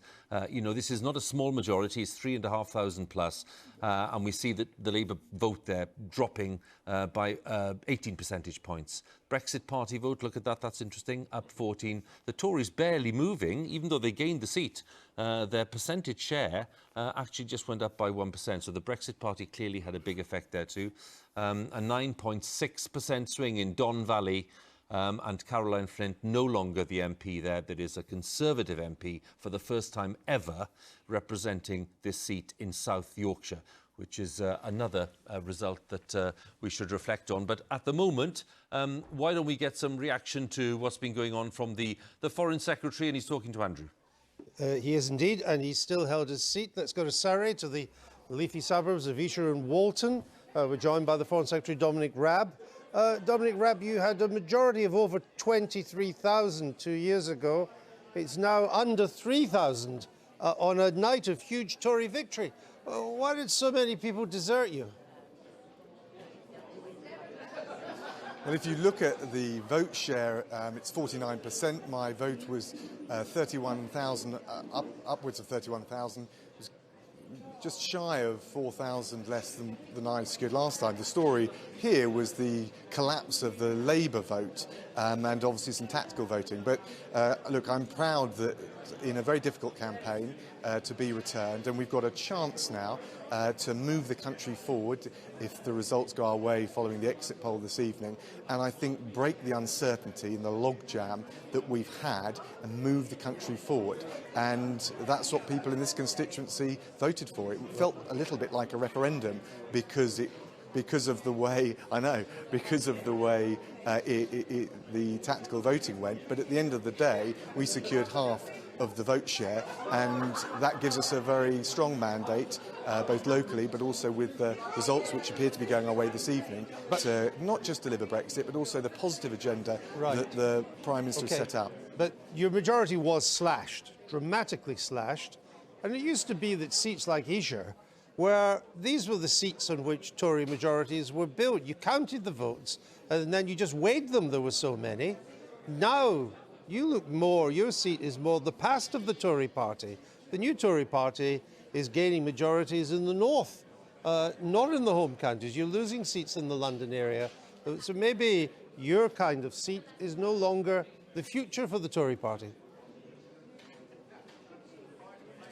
No, the key, and if we're successful as we hope tonight, it will be to forge an alliance between aspirational working middle classes. Now, Brexit was a difficult issue for us in Esher Walton, with a majority that voted to remain, but nonetheless 50% of the vote share want us to move forward, and effectively it became a bit of a rerun of that. And again, if you look at the number of votes that I secured, over 31,000, it's less than 4,000 difference between what I secured last time. What really happened was that Labour, I can't remember the exact numbers, but you know, they were in second place last time, and they just absolutely plummeted. So it was a unique election, but actually the key is to hold, as we've done, the seats in the south and make gains where we can, but also to make sure that we can speak to some of those aspirational working class constituencies that have heard what we've got to say north of the M25. The Tories clearly doing very well in England and pretty well in Wales too, but the victors in Scotland are the SNP. They're sweeping the board, and they fought the election on the basis of a second referendum on Scottish independence. Are you going to give them that? Well, look, all those questions will be for the Prime Minister, but we were told that the Scottish referendum was a once-in-a-generation referendum. That's what we all said about Brexit as well, which is why I don't think people voted in this election for those parties that wanted to defy the will of the British people. So I think the key thing now is to unite the country, bring the country together with a positive agenda, and that's what the Prime Minister is going to do. How can you unite the country when England and Scotland are going in completely separate directions? Well, I'm not sure that's true. We'll see what the vote tally is in Scotland and for the rest of the United Kingdom afterwards. But I think I was reading a poll today which showed that there's still a significant majority that don't want independence. And I think the challenge we've got to, and it's a challenge we'll rise to bring the country together, all corners of the United Kingdom, with a positive agenda on global Britain and our place in the world, but also on the investment in the NHS and policing and levelling up opportunity across the country, which is the passion that really brought alive Boris Johnson's premiership so far. All right, Dominic Raab, thank you. We'll leave you to enjoy your victory.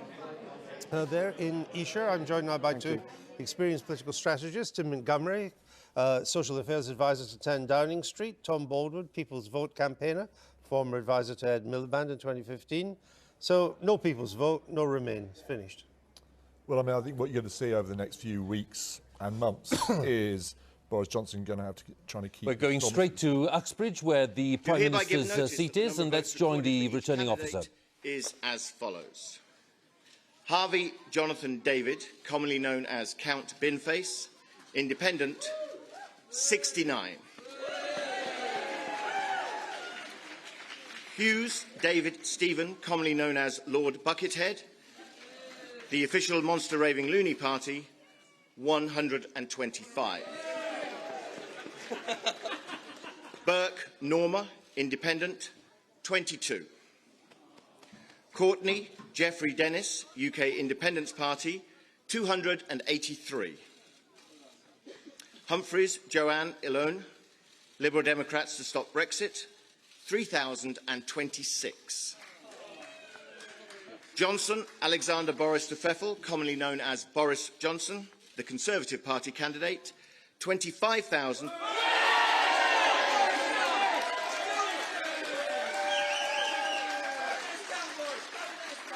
$25,351.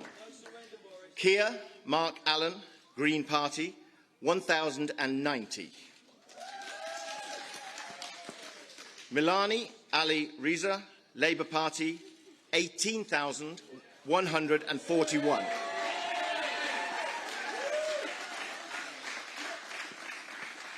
Smith Robert Jr., commonly known as Bobby Elmo Smith, 8. Tobin William John, 5. Utting Alfie John, Independent, 44. Jorgenstein Yace, commonly known as Yace Interplanetary Time Lord Jorgenstein, 23. The number of rejected ballot papers was 93, and I hereby declare that the said Boris Johnson is duly Boris elected. Johnson, Prime Minister, re-elected in Uxbridge. Thank you, Mr. Let's hear what he has to say. Good morning, everybody. Good morning, ladies and gentlemen. Thank you all very much. And listen, I don't want to tempt fate, because clearly lots of results are still coming in, and we're still only dealing with projections. But at this stage, it does look as though this One Nation Conservative government has been given a powerful new mandate to get Brexit done. And not just to get Brexit done, but to unite this country and to take it forward and to focus on the priorities of the British people, and above all, on the NHS. And yes, we will recruit 50,000 more nurses and 6,000 more GPs, and we will build 40 new hospitals. And I'm proud to say that one of those across the country, and one of those hospitals will be right here in Uxbridge and South Ruislip. And I'm grateful once again to the people of Uxbridge and South Ruislip for returning me to serve you. It is an absolute privilege to do this job and to work for you. And I thank once again the police, the council, everybody who's worked so hard all night to count for us, the returning officers. I thank my fellow candidates in all their glory, Lord Buckethead, and others, Elmo and others. Forgive me if I don't identify them all. But above all, I want to thank the people of this country for turning out to vote in a December election that we didn't want to call, but which I think has turned out to be a historic election that gives us now, in this new government, the chance to respect the democratic will of the British people, to change this country for the better, and to unleash the potential of the entire people of this country. And that is what we will now do, and if we are lucky enough to be returned, as the polls, as the exit polls seem to suggest, then that work will begin tomorrow. Thank you all very much. Or rather, I should say not tomorrow, today. Today. Thank you all. Thank you all very much. Thank you. Prime Minister there, re-elected, and this is the count for Joe Swinson's seat. This is in Eastern Bartonshire. Let's join the announcement. Eastern Bartonshire County constituency hereby give notice that the total number of votes polled for each candidate at the election was as follows. Amy Callaghan, Scottish National Party, SNP, 19,672. Rosie Dixon, Independent, 221. Pam Gozal, Scottish Conservative and Unionist, 7,455. David Murdo-MacLeod, UK Independence Party, UKIP, 208. Liam McKechnie, Scottish Family Party, 197. Callum McNally, Scottish Labour Party, 4,839. Carolyn Scrimger, Scottish Green Party, 916. Joe Swinson, Scottish Liberal Democrats, 19,523.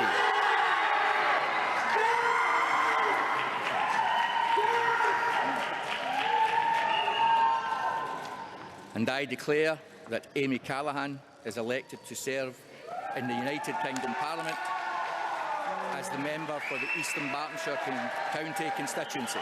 Well, by a majority of 149, the party leader of the Lib Dems, Jo Swinson, has lost her seat in Dunbartonshire East to the Scottish National Party. Amy Callaghan just beating her by 149 on a turnout, look at that, of 80%. So a very hotly contested race there in Dunbartonshire East, and the share of the vote tells its own story, 37.1 to 36.8. The SNP putting on 7 percentage points since last time, the Lib Dems down 4%, the Tories down 1%, Labour down 5%. And the swing itself, 5.3% from the Lib Dems to the SNP. A massive blow to the Liberal Democrats in this election to lose their leader, and actually quite a newly elected leader after a very tough campaign for them. She's been criticised in lots of parts of the party and indeed in among the commentariat about the way that the election has gone, not least because of that hardline policy, as lots of people saw it, of revoking Article 50.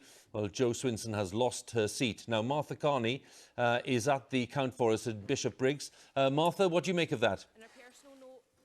Well, as you say, this really is an astonishing result for the SNP to be able to win a seat against a national party leader, Jo Swinson, leader of the Liberal Democrats, a seat she has, in fairness, lost in the past. And it shows you what a mixed blessing it can be to be a national leader, because you get the profile, but can you spend the time nursing your own constituency? And that was the main focus of the SNP attack on her. They called her the pop-up MP because they felt that she wasn't here long enough. But this really is an extremely difficult night for Jo Swinson. When she arrived at the count, reporters asked her, was she going to resign? She brushed that off and carried on straight through.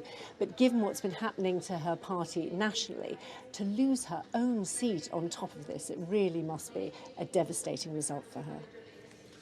Just, we'll probably get, I would have thought, a response by Jo Swinson in just a second, Martha, after the SNP winner, Amy Callaghan, has said a few words. But just a sense from you there of, you've been talking to party workers before this result was announced.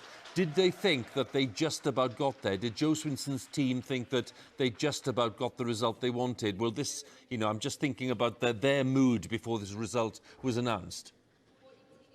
Well, you'll know from having been to election counts yourself, we look at people's faces, don't we? We talk to as many people as possible. And early on, the Liberal Democrats were saying, no, they did feel fairly confident. But then you just looked at the faces of the people counting the votes, and you could tell they knew it was going to be very, very close. The piles of votes were next to each other, were all very close. And everybody I talked to from the SNP locally was very buoyant. The local MSP, member of the Scottish Parliament, was saying that she was thrilled that Amy Callaghan had done so well. And remember, and you can hear in the background, she's a very young candidate. She's just 27. She hasn't stood in this seat before. She's somebody who's suffered from cancer and talked about that a lot in the campaign, made the NHS a lot. And here is Jo Swinson herself. Emergency services and all of my fellow candidates, and congratulate Amy wholeheartedly. It is an amazing job. I'm sure you will love doing it, and I wish you well. And what you said about young women and smashing boundaries, I wholeheartedly agree. I would also like to thank my agents, Liberal Democrat campaigners and activists who have made this campaign special with the additional challenge of doing it as leader of the Liberal Democrats too. I particularly would like to thank my mum, my sister Nicola, my husband Duncan, and our two darling boys, Andrew and Gabriel. And I would like to thank the people of East Dunbartonshire for putting your faith in me for 12.5 years to represent this wonderful place. I have enjoyed serving our communities. I've enjoyed having the opportunity to make a difference, whether it's here on local issues, whether it's supporting people working on the national minimum wage by introducing penalties for rogue employers, whether it's women in our economy by introducing gender pay gap reporting. Tonight, we have seen that it is likely that Boris Johnson is on course to get a majority. And it is clearly a good night for the SNP. Some will be celebrating the wave of nationalism that is sweeping on both sides of the border. And I do congratulate all those who are newly elected. These are very significant results for the future of our country, and I will be making further remarks later today. But let me say now, for millions of people in our country, these results will bring dread and dismay, and people are looking for hope. I still believe that we as a country can be warm and generous, inclusive and open, and that by working together with our nearest neighbours, we can achieve so much more. Liberal Democrats will continue to stand up for these values that guide our Liberal movement: openness, fairness, inclusivity. We will stand up for hope. Jo Swinson, the defeated leader of the Lib Dems in Dunbartonshire East, losing her seat to the Scottish National Party. And Laura, this is really a very big piece of the political landscape again that's changing. It certainly is. I mean, for Jo Swinson, obviously this is a huge personal defeat, not just that her party failed to break through in the way that she proudly boasted at the beginning of this campaign, but also for her, obviously, personally, to do it and lose her own seat must be extremely bitter. But it was interesting there that she repeated a lot of the messages actually she put out in this campaign, you know, giving a lengthy speech basically saying, I still believe in all the things that I said. But it just makes me think that this election is not just about the seat numbers. It seems to me where this is potentially a real changing of the guard in Westminster. Those people who we've become familiar with seeing on our screens, whether that's Jo Swinson or Jeremy Corbyn. He says he doesn't want to go yet, but he's absolutely admitted that he's on his way to the exit door, and some people will try to push him out of it, probably from early tomorrow morning, really.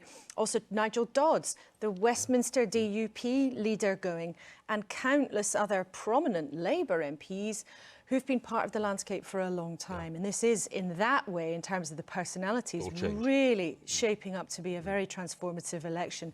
Whatever side of the arguments you're on, we're going to be looking at a very different House of Commons and a very different set of characters.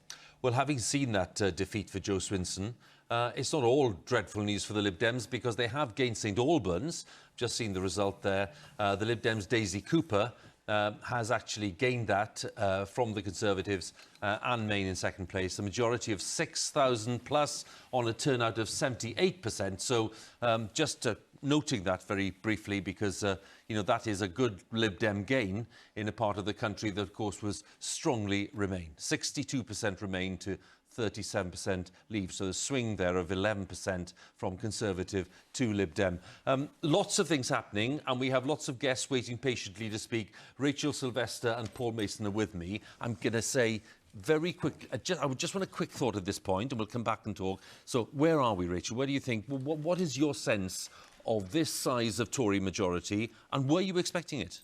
No, I wasn't. It was bigger than the polls were suggesting, and I think now we're going to see Boris Johnson liberated, if you like. He's got the chance to do what he wants, to shape the country and the party in his image as he wants, and that's a big responsibility. There's no one else to blame if it goes wrong. Do you suggest that he's going to change tack? Is he going to be a different kind of leader now to what he was a few months ago? Well, he doesn't need to rely on the ERG, the Eurosceptic European Research Group anymore, but we'll see whether he wants to rely on them, and we'll see what shape his Brexit will be when it's his own Brexit. He doesn't need to have any coalition partners, he doesn't need the DUP. This is him, it's on his head. There was a bit of a ding-dong earlier, Paul, between Alistair Campbell and John Landsman about whether this had been a Brexit issue or whether this had been a Corbyn issue. What's your sense? Well, for me, on the doorstep of, I think, 18 constituencies where I campaigned, it was, to the extent that it was negative, Coventry today, very pro-Corbyn. But to the extent that it was negative, it was always negativity about Jeremy first and then Brexit. Right. Let's be honest about that.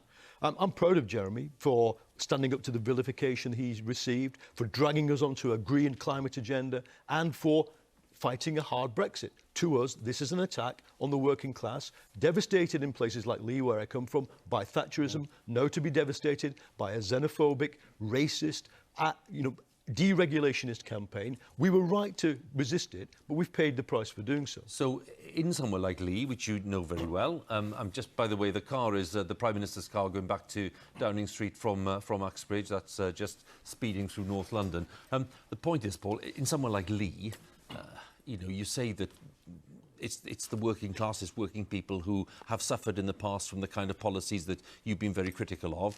Why would they therefore vote for something which you say should be obvious to them? My guess is, when we look at that result, is that the workforce of Lee voted Labour.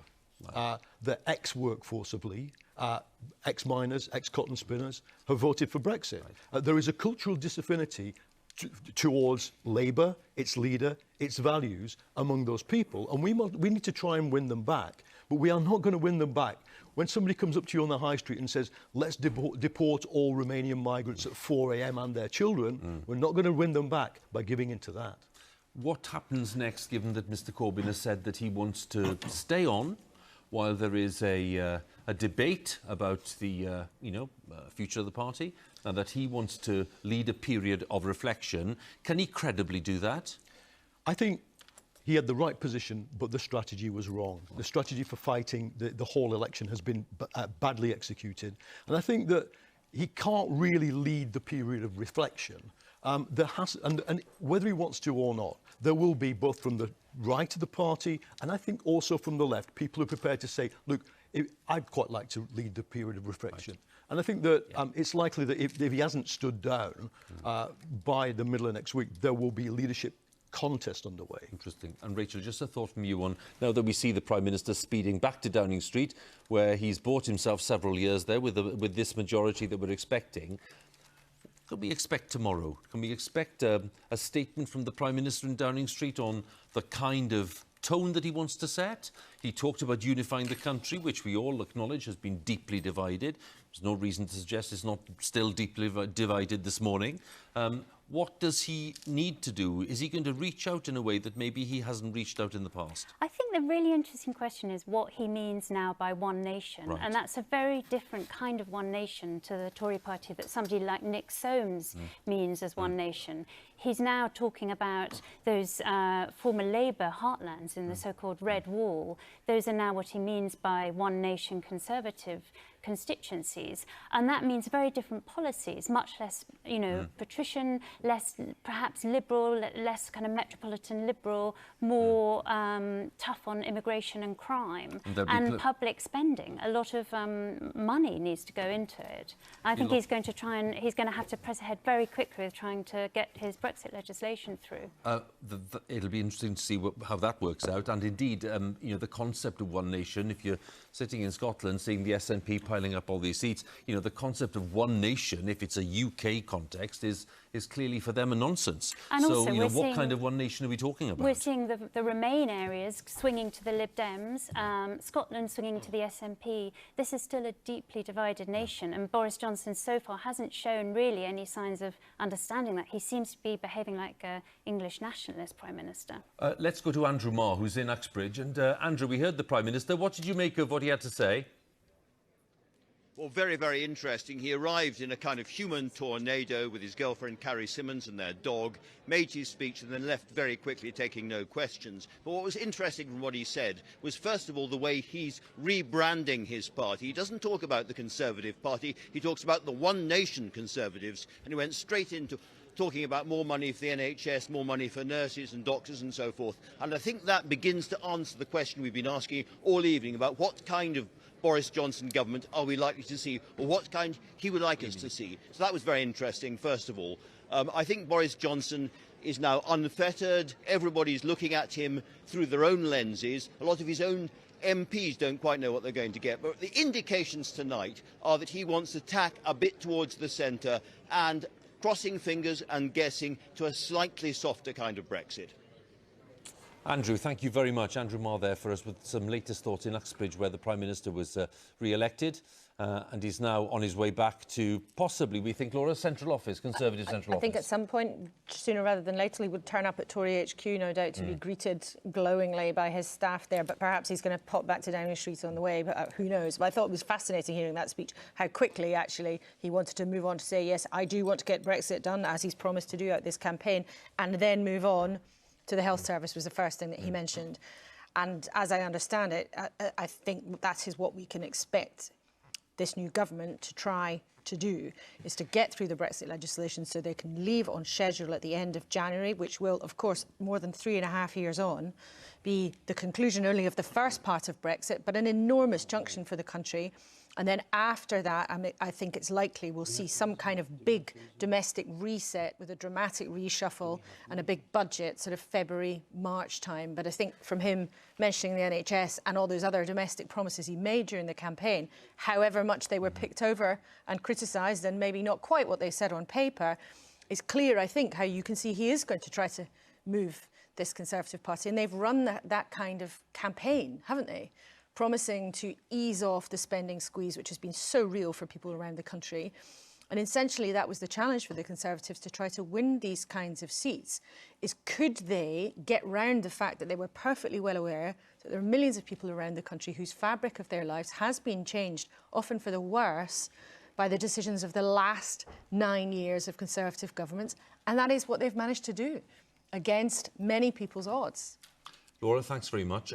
What I'd like to do before we take a look at the news headlines is just join Reeta once again for a quick look at the state of the parties. Let's just cross our newsroom and go to our results centre and join Reeta. Hugh, I've got a Scotland scoreboard up here for you for what is shaping up to be a very strong night for the SNP. There are over half of the seats in Scotland declared now. SNP have picked up 11 seats, and their gain has been at the Conservative and Labour losses. Let's just take a look at some of those seats. That seismic shock, of course, in Dunbartonshire East, with Jo Swinson, the leader of the Liberal Democrats, losing her seat to the SNP. But otherwise, the SNP have been picking up seats from both Labour and the Conservatives pretty much in equal measure. So the seats here with the blue flashes at the end, well, they were Conservative in 2017. They've now gone SNP. Over there, Glasgow North East and all of those down there with the red flashes, they were Labour. They've now gone SNP. Glasgow North East was Labour's last seat in Glasgow. It is no more. Midlothian and East Lothian both had tiny margins for Labour last time round. The SNP have now got them comfortably with margins of 5,000 or 6,000. Rutherglen too. East Lothian is interesting because the new SNP MP there is Kenny McCaskill. He was the former Justice Secretary in Holyrood, and he was the man who took the decision to release the Lockerbie bomber Abdul Basit al-Megrahi on compassionate grounds when he had cancer. So this is how it's looking at the moment, over halfway through. It is shaping up to be a strong night for the SNP. We're forecasting now SNP seats of around 53, so slightly down on their huge success in 2015 when they had 56 seats, but not far off. Reeta, many thanks. Reeta there with the latest on the successes of the SNP. Just to round up, we'll be talking to the First Minister in just a moment. Nicola Sturgeon will join us. But before that, I want to go to Camberley and talk to the Cabinet Minister, Senior Conservative, Michael Gove. Mr Gove, good morning to you and congratulations on your win in Surrey Heath. Thank you very much, Hugh. I noticed that the Lib Dems actually had a bit of a surge going on, putting on 16%. Your majority is down by 6,500, but your majority is still over 18,000. Let's have a think about how this Conservative majority has come about. How would you sum it up? I think that Boris Johnson was absolutely right when this election was called. We didn't want an election, but Parliament was broken. We needed to make sure that the referendum mandate in 2016 was honoured, and the Prime Minister put that at the heart of his campaign. But more than just promising to honour the referendum mandate, the Prime Minister also looked behind what happened in that 2016 vote, and he recognised that as a country we had divisions.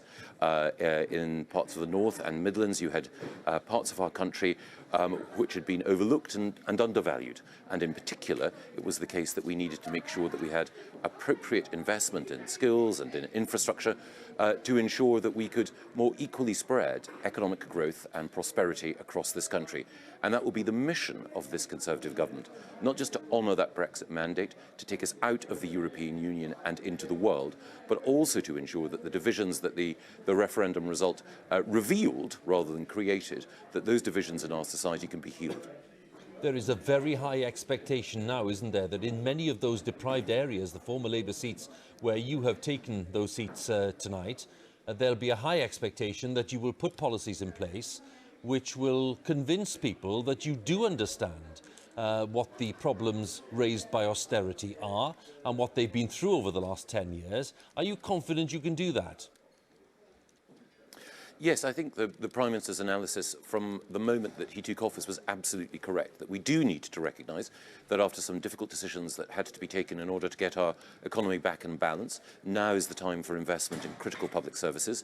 Our National Health Service, of course, is absolutely at the top of the list, but we also need to level up spending on education to ensure that we spread opportunity evenly across this country. We know that talent is spread evenly, opportunity is not, and we also need to make sure that people are safe and secure, they have that sense of certainty for the future, and that means, of course, making sure that we invest in more police officers, and that we also make sure that our justice system effectively keeps the public safe by making sure that the worst criminals and terrorists are kept behind bars. It's 5 minutes past 4, Michael. Thanks to you for joining us, and congratulations once again on retaining your seat. Thanks very much indeed, Michael Gove there in Camberley. I want to go straight to Glasgow and talk to the leader of the Scottish National Party and First Minister, Nicola Sturgeon. First Minister, very good morning to you. Thanks for joining us. Good morning. Thank you. Thank you for having me. Let's talk about the SNP's strong performance in this election. And was it something that you were expecting at the start of the evening? I was expecting a good performance. I was expecting us to win the election and win it handsomely. But I think the results that we're seeing recorded this evening somewhat exceed the expectations that I had. So it's been an exceptional night for the SNP. And, you know, Scotland has sent a very clear message. We don't want a Boris Johnson Conservative government. We don't want to leave the European Union. And we want Scotland's future to be in Scotland's hands. That's the message of this election in Scotland tonight. just wondering about some of the messages in the campaign, and you were very clear about the fact that, in your view, Scotland needed a strong SNP voice at Westminster in order to, as you say, protect Scottish interests and the interests of the people of Scotland. However, it's not going to be a surprise if I say to you that on the basis of these figures, even if you have 50+ MPs, if you're up against a Conservative Prime Minister with a majority of, let's say, 60 or 65, there's not a lot you can do. Well, look, the result across the UK is grim. I don't want a Conservative majority government, but the fact that that is what is going to be the position after this election underlines the importance of Scotland having a choice of something different. And, you know, I don't pretend that every single person that voted SNP yesterday will necessarily support independence, but there has been a strong endorsement in this election of Scotland having a choice over our future, of not having to put up with a Conservative government that we didn't vote for, and not having to accept life as a nation outside the European Union. So that independence referendum that was very much at the heart of the SNP's campaign, there is a renewed, refreshed, strengthened mandate for that. And just as I reluctantly accept, because it's a direction I regret, that Boris Johnson has a mandate now to take England out of the EU, he must accept that I have a mandate to offer Scotland the choice of an alternative future. And he will say, of course, that he's been very clear about the fact that he doesn't think another referendum is good, and he will claim that he now has a mandate to stop that. Well, so what's your response to that? Well, his party has lost seats in Scotland this evening. The Scottish Conservatives put the issue of opposition to an independence referendum at the centre of their campaign. In fact, more than that, there was no other aspect to the Scottish Conservative campaign. And they have lost this election and they have lost seats. So Boris Johnson's argument in this election in Scotland has been flatly and completely rejected. So there is no doubt there is a mandate. I have a mandate to offer people that choice. And then, of course, it's up to people in Scotland to decide what choice they make. But Boris Johnson has no right, firstly, to take Scotland out of the EU, and secondly, no right to block the Scottish people choosing their own future. First Minister, good of you to join us. Thank you very much once again, Nicola Sturgeon. Lovely to talk to you. Thank you very much. Thank you. Andrew, over to you. Well, from Glasgow, we go to Maidenhead and be joined by the former Prime Minister, Theresa May. Good morning, Mrs May. Good morning, Andrew. Just check, because I know we've had some sound problems. When you called a general election 2 years ago, you lost your majority. Boris Johnson has called an election and achieved a quite substantial majority. What has he done right that you did wrong? Well, I'm very pleased at the majority that Boris has achieved, because this does the essential thing, which I think for many people led how they voted at this election, which is enabling us to have a parliament that is going to have, with a majority government, the ability to take decisions and, crucially, the ability to get the Brexit legislation through so we can get Brexit sorted, get it done and move the country on, and then focus on those many other priorities that people want us as a government to focus on a day-to-day basis. But my question was, why did you lose your majority and why did he gain a substantial one? Well, Andrew, I thought I'd sort of given you the answer in what I've just said, which is that actually at this election, I think people were faced with a very clear choice about whether or not they wanted to ensure that Brexit was delivered. And they knew that if a Conservative majority government got in, that we would deliver Brexit. Every Conservative candidate signed up to support the deal and to get that legislation through, that Brexit through by the 31st of January. That was a very clear choice for a lot of people.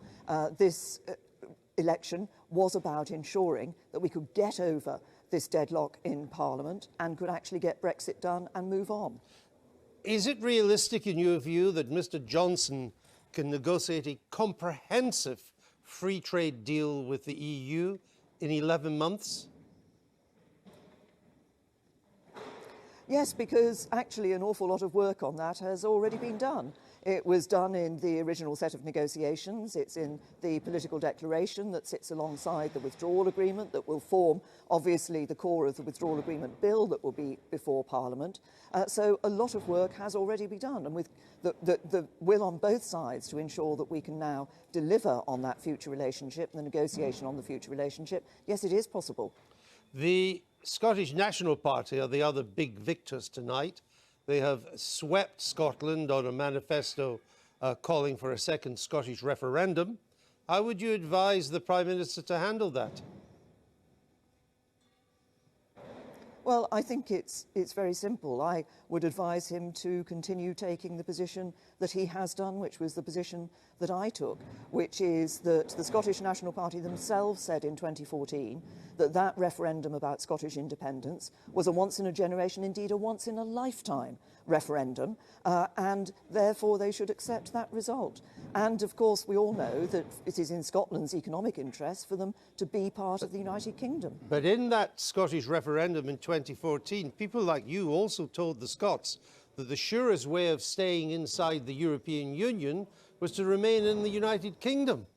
That didn't quite work out that way, and now they're voting for a party that wants a second referendum because there's a material change. England voted to leave the EU. Scotland did not vote to leave the EU.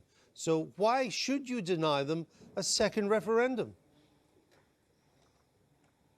But independence for Scotland would not mean them staying in the European Union. It was made very clear at the time of the independence referendum that if Scotland became independent, they would not be a member of the European Union. But let them vote. If that's the case, let them vote. Even if they know that, let them vote.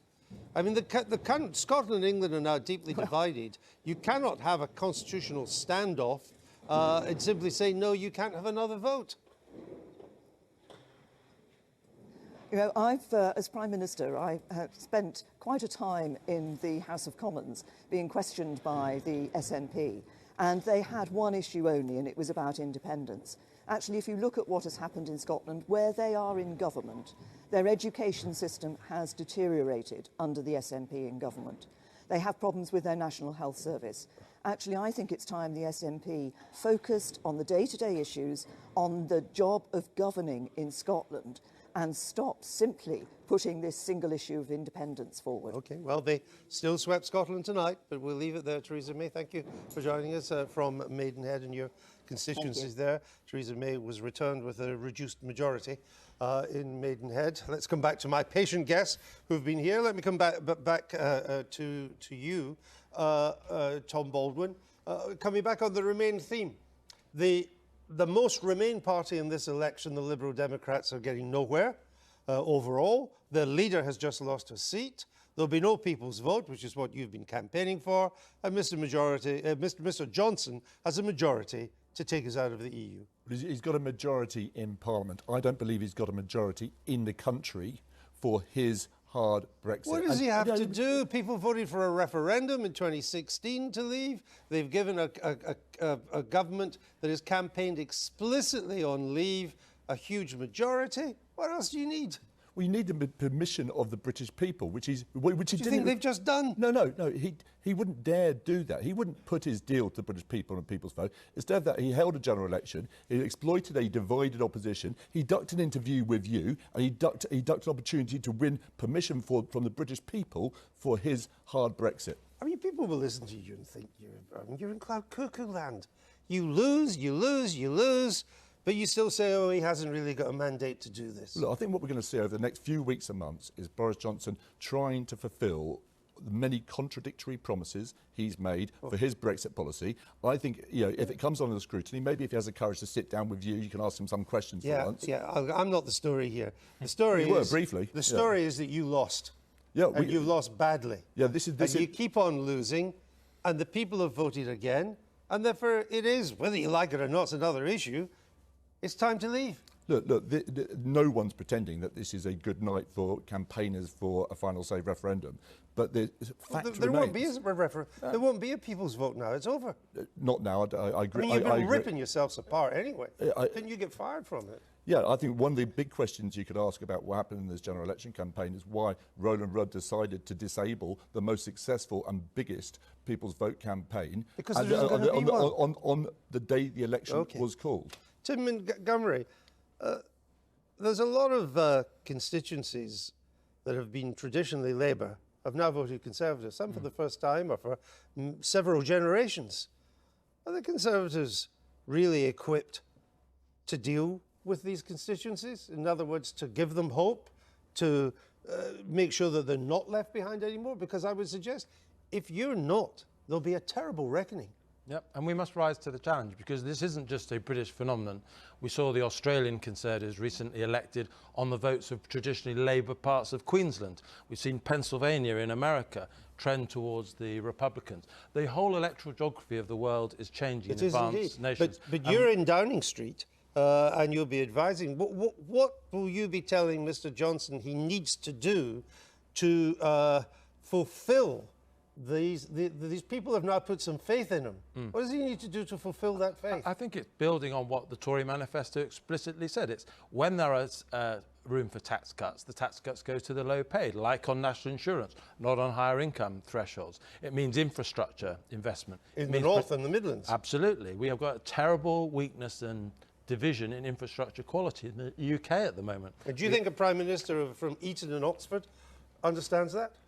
I think his commitment has shown that. And the fact is that today, yesterday now, people who've never voted Conservative before voted Conservative. And I think that's a really... They might never vote again unless you deliver. But I think that's a really good thing for our politics. We've had a long time, particularly when Tony Blair was in charge, when all the competition was for the votes of middle-class Britons. Now there's a real competition possibility in UK politics for the votes of working-class people. Labour are only ever going to get back into power if they start reclaiming their northern heartlands. The Tories now will only retain power if they keep those northern heartlands. And that's a good kind of competition to have in our electoral politics that we haven't had before. You once wrote in the Times, oh, I'm sorry, we're going to go for a declaration. Let's go straight back to Hugh.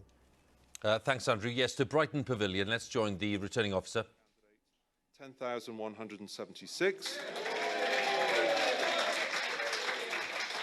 Imam Kaur Adam, Labour Party, 13,211. Lucas Caroline, Green Party, 33,151.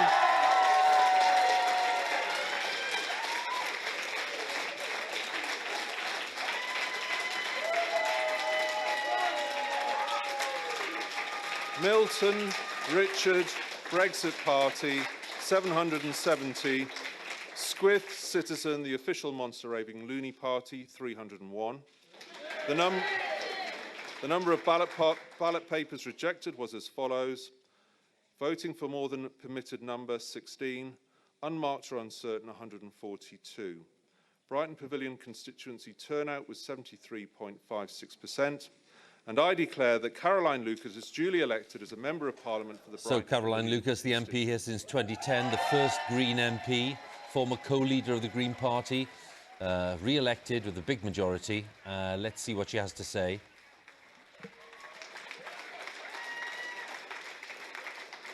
Well, a huge thank you to all the candidates, to the returning officer, to the staff here this evening, and of course to my amazing team who worked on the Green Party campaign. Thank you from the bottom of my heart. In particular, my agent Steve, campaign managers Matt and Paul, and of course Kath Miller for everything. And a sincere and heartfelt thanks to the people of Brighton Pavilion, who have once again granted me the honour of representing them in Parliament. I feel incredibly proud that my majority has increased. I think it's around 57% now, because it demonstrates that Brighton Pavilion continues to believe in compassion and justice and a bigger future. But the pride that I feel is also tinged with huge sadness and, frankly, deep anger.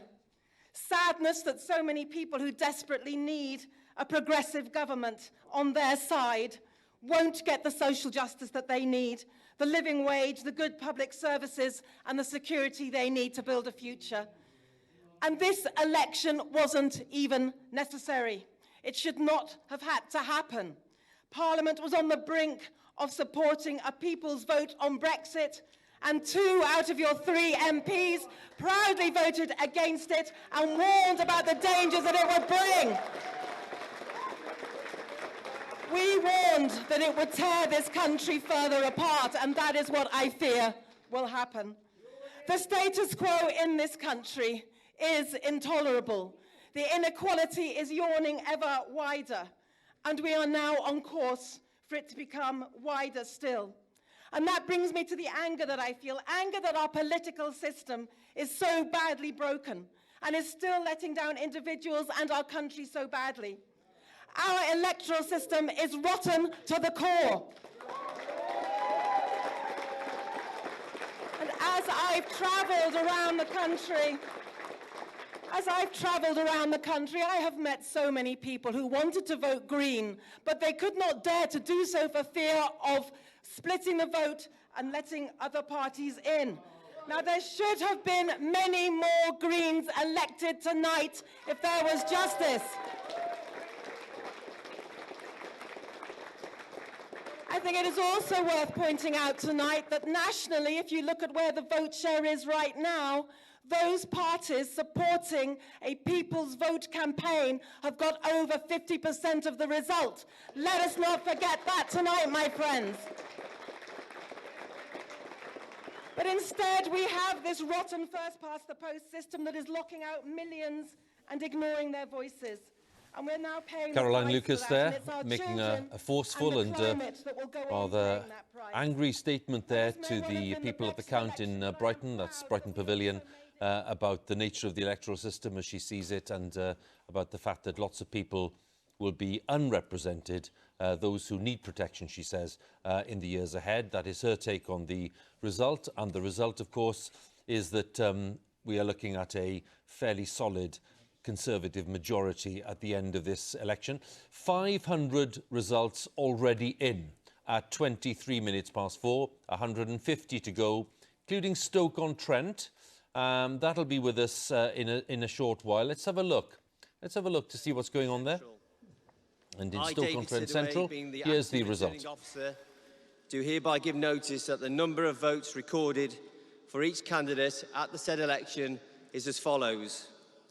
Colclough, Adam, William, the Green Party, 819.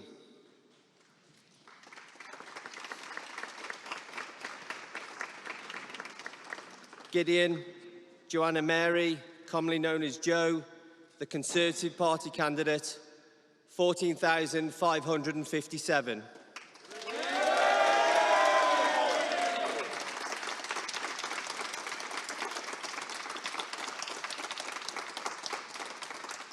Mahmood Tariq, Brexit Party, 1,691.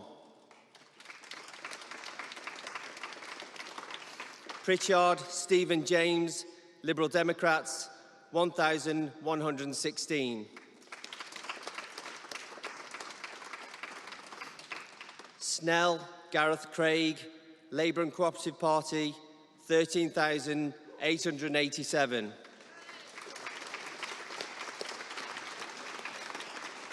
The number of ballot papers rejected was as follows. So there we have another Conservative gain, and this is in Stoke-on-Trent. This is Stoke-on-Trent Central. This is where Gareth Snell has been the MP. We spoke to him earlier. He was incredibly critical of the campaign and Jeremy Corbyn's leadership. Well, he's lost his seat, and Jo Gideon has become the new MP. She's a businesswoman, social entrepreneur. 45 to 43%. Tory to Labour, and we have Labour taking an 8% hit, an 8 percentage point hit there in Stoke-on-Trent Central. This had the lowest turnout of any seat in 2015. It's 58% this time, so it won't be the lowest this time. 6.9% swing from Labour to Conservative. This is where Tristram Hunt was the Labour MP between 2010 and 2017. Before he left Parliament. This has been Labour since its creation in 1950. So yet another seat with a strong Labour heritage, a rich Labour background, which has turned tonight to the Conservatives. Laura? Well, it's the kind of thing that we would have expected from the beginning of the exit poll coming out. But it just underlines again how much these places where Labour's roots seem to have withered away. Now, whether they've gone for good or whether they can be resuscitated and returned in the years to come is a completely separate question. But it shows that Boris Johnson's gamble of trying to win this election by turning red to blue is paying off. And just while we were watching that result there, other results coming in, the Tories taking back Crewe, the Tories taking Warrington South, but the Tories also taking back Kensington. Yeah.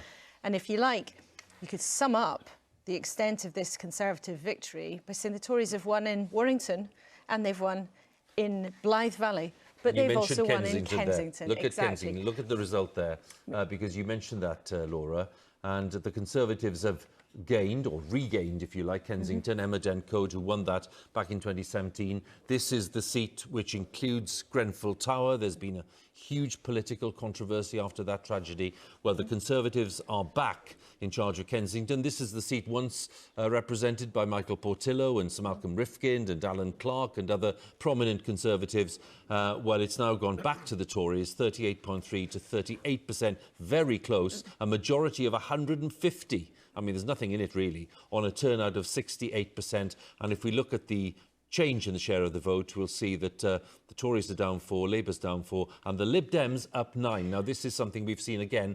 Kensington, of course, being an area of very, very high Remain supporting voters. 68% to 31% in that referendum back in 2016. So a small swing from Labour to the Tories, but just enough for them to take it back. Just enough for them to take it back, even though, and you mentioned Grenfell, one of the big moments right at the beginning of this campaign was very ill-judged remarks from Jacob Rees-Mogg, the prominent Conservative minister, the leader of the House of Commons. Whether he stays in that position or not, who knows, who caused widespread offence by talking about Grenfell Tower.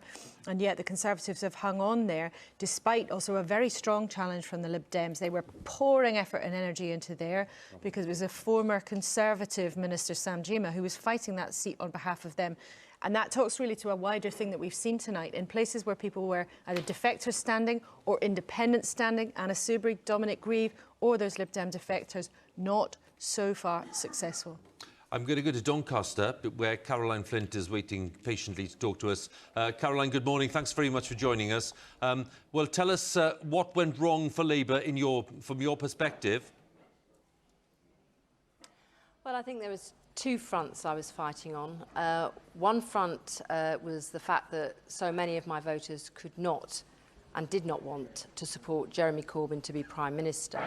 But the second front was the Labour Party's position on Brexit, that we'd moved to a position of being more like a Stop Brexit Remain party, which wasn't the promise we made in 2017 at the general election.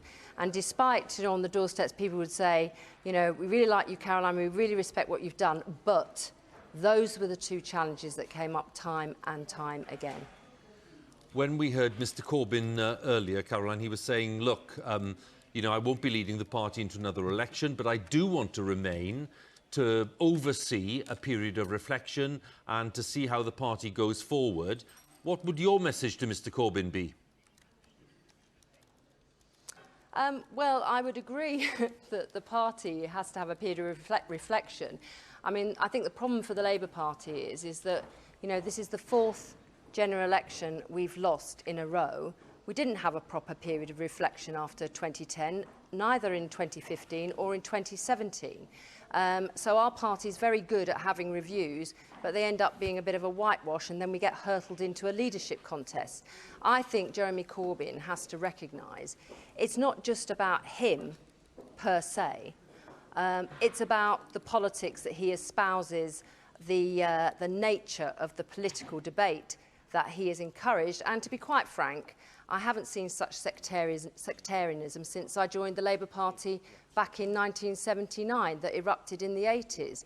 It is quite clear that the Corbyn project is not a project that is going to win us elections. And I'm afraid to say some of the people who've been most ardent in support of Jeremy have been more interested in running the Labour Party than winning an election. But on the other hand, Hugh, I'm afraid to say there are moderate MPs who have driven us into a dead end regarding Brexit, and they have put the pursuit of Remain at the expense of our working class heartlands. And I feel very annoyed, to say the least, about that. What's your plan, Caroline, from now on in terms of Labour and in terms of politics? And are you prepared to share that with us? Well, I think my next plan is to go and have a cup of tea, Hugh, actually. And if I'm giving good advice at this time in the morning about everyone taking a breath and having a proper reflection. I think I should take my own advice, don't you? But, you know, I've been in the Labour Party 40 years. I owe so much to it, but I also owe so much to the people of Don Valley, who have done nothing but treat me with kindness ever since I've been an MP. And they have been wonderful to me, and I hope in some small way I've honoured them by being their MP for 22 years. Well, Caroline, commiserations on your defeat, and enjoy the cup of tea. Thanks for joining us. Thank you. Caroline Flint there. And we'll have a word with Rachel and with Paul in just in a second. But what I'd like to do now is take a view outside. Let's go outside the building, because we have our map of the UK, and it's been basically changing colour and changing shape. We have our figures there on Broadcasting House, as you can see, and they're all projecting that majority for Boris Johnson. They tell their own story. But just down there to the right, where we have New Broadcasting House, Sophie is there with the changing political map of the UK. My goodness, how it has changed. We can show you the shot tonight of what the map looked like when we came on air. That was with the colours of the 2017 general election. As the results came in, we took them all up, and now we have been relaying that map. But look at how dramatically different that map already is looking. One place that is pretty much unchanged at the moment is down here, London. It's huge on our map of hexagons, because the 73 MPs really distort our map, and many of them remaining red tonight. But it's very much looking like an island of red. I've got a couple of voters with me here. You're a Labour voter, a Labour London voter. You must be very disappointed tonight. Absolutely. I think Labour's really misjudged the mood of Brexit around the country and what it actually means to people in their traditional heartlands.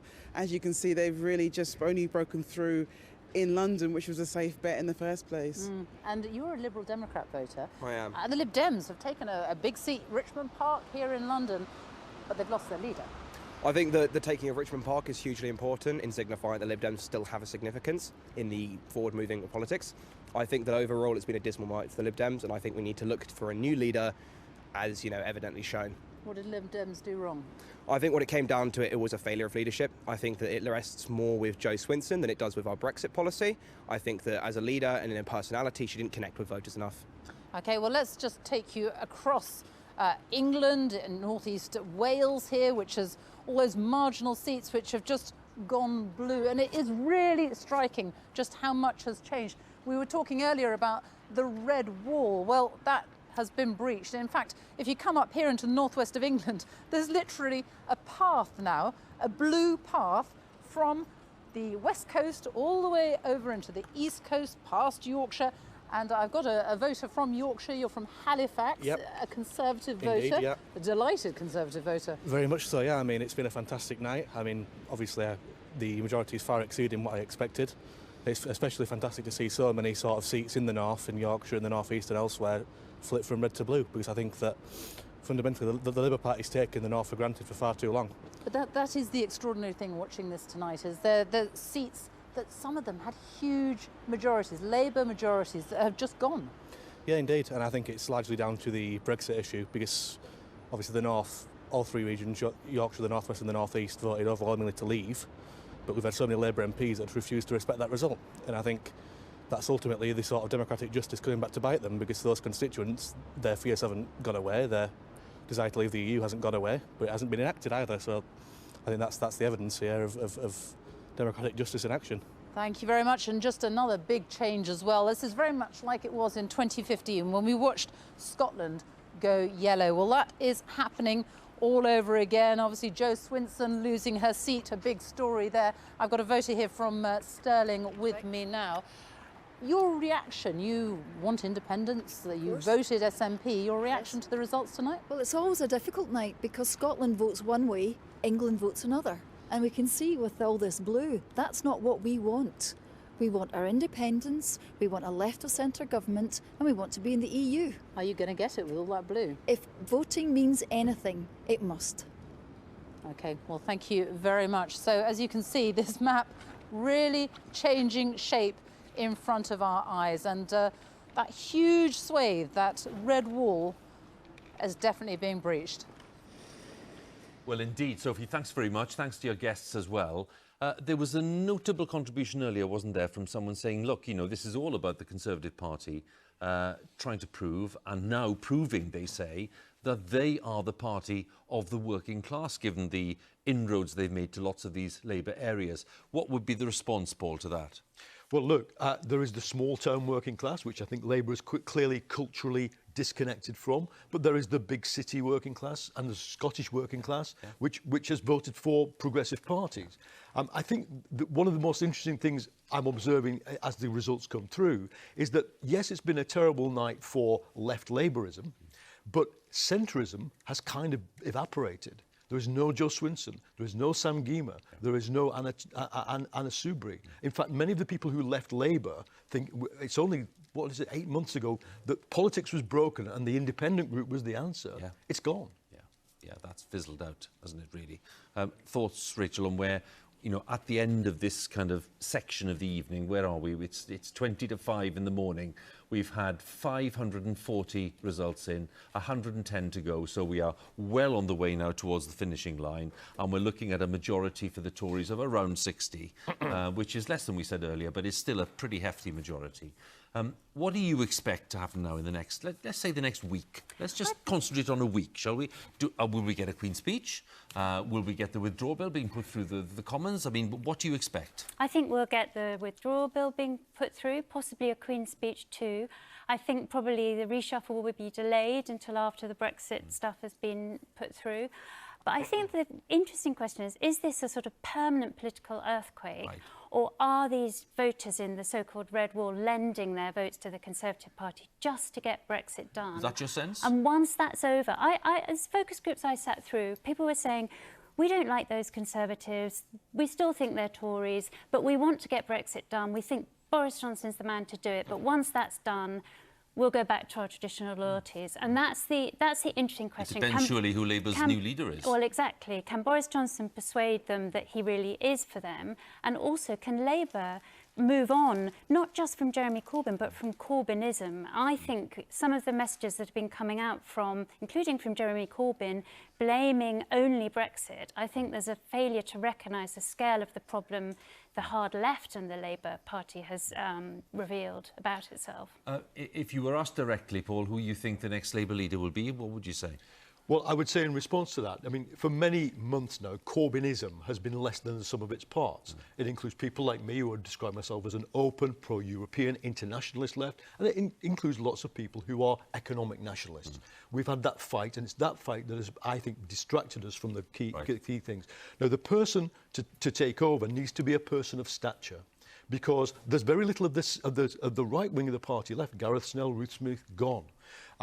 The party needs to be held together, and I think that I will be looking, and in fact written an instant blog this morning saying, before I think about people, I want a person of stature to come forward. I want them to understand what went wrong, and then we go from there. The obvious runners and riders are Angela Rayner, Keir Starmer, possibly Emily Thornberry. Laura Pidcock would have been a potential runner and rider. She's gone.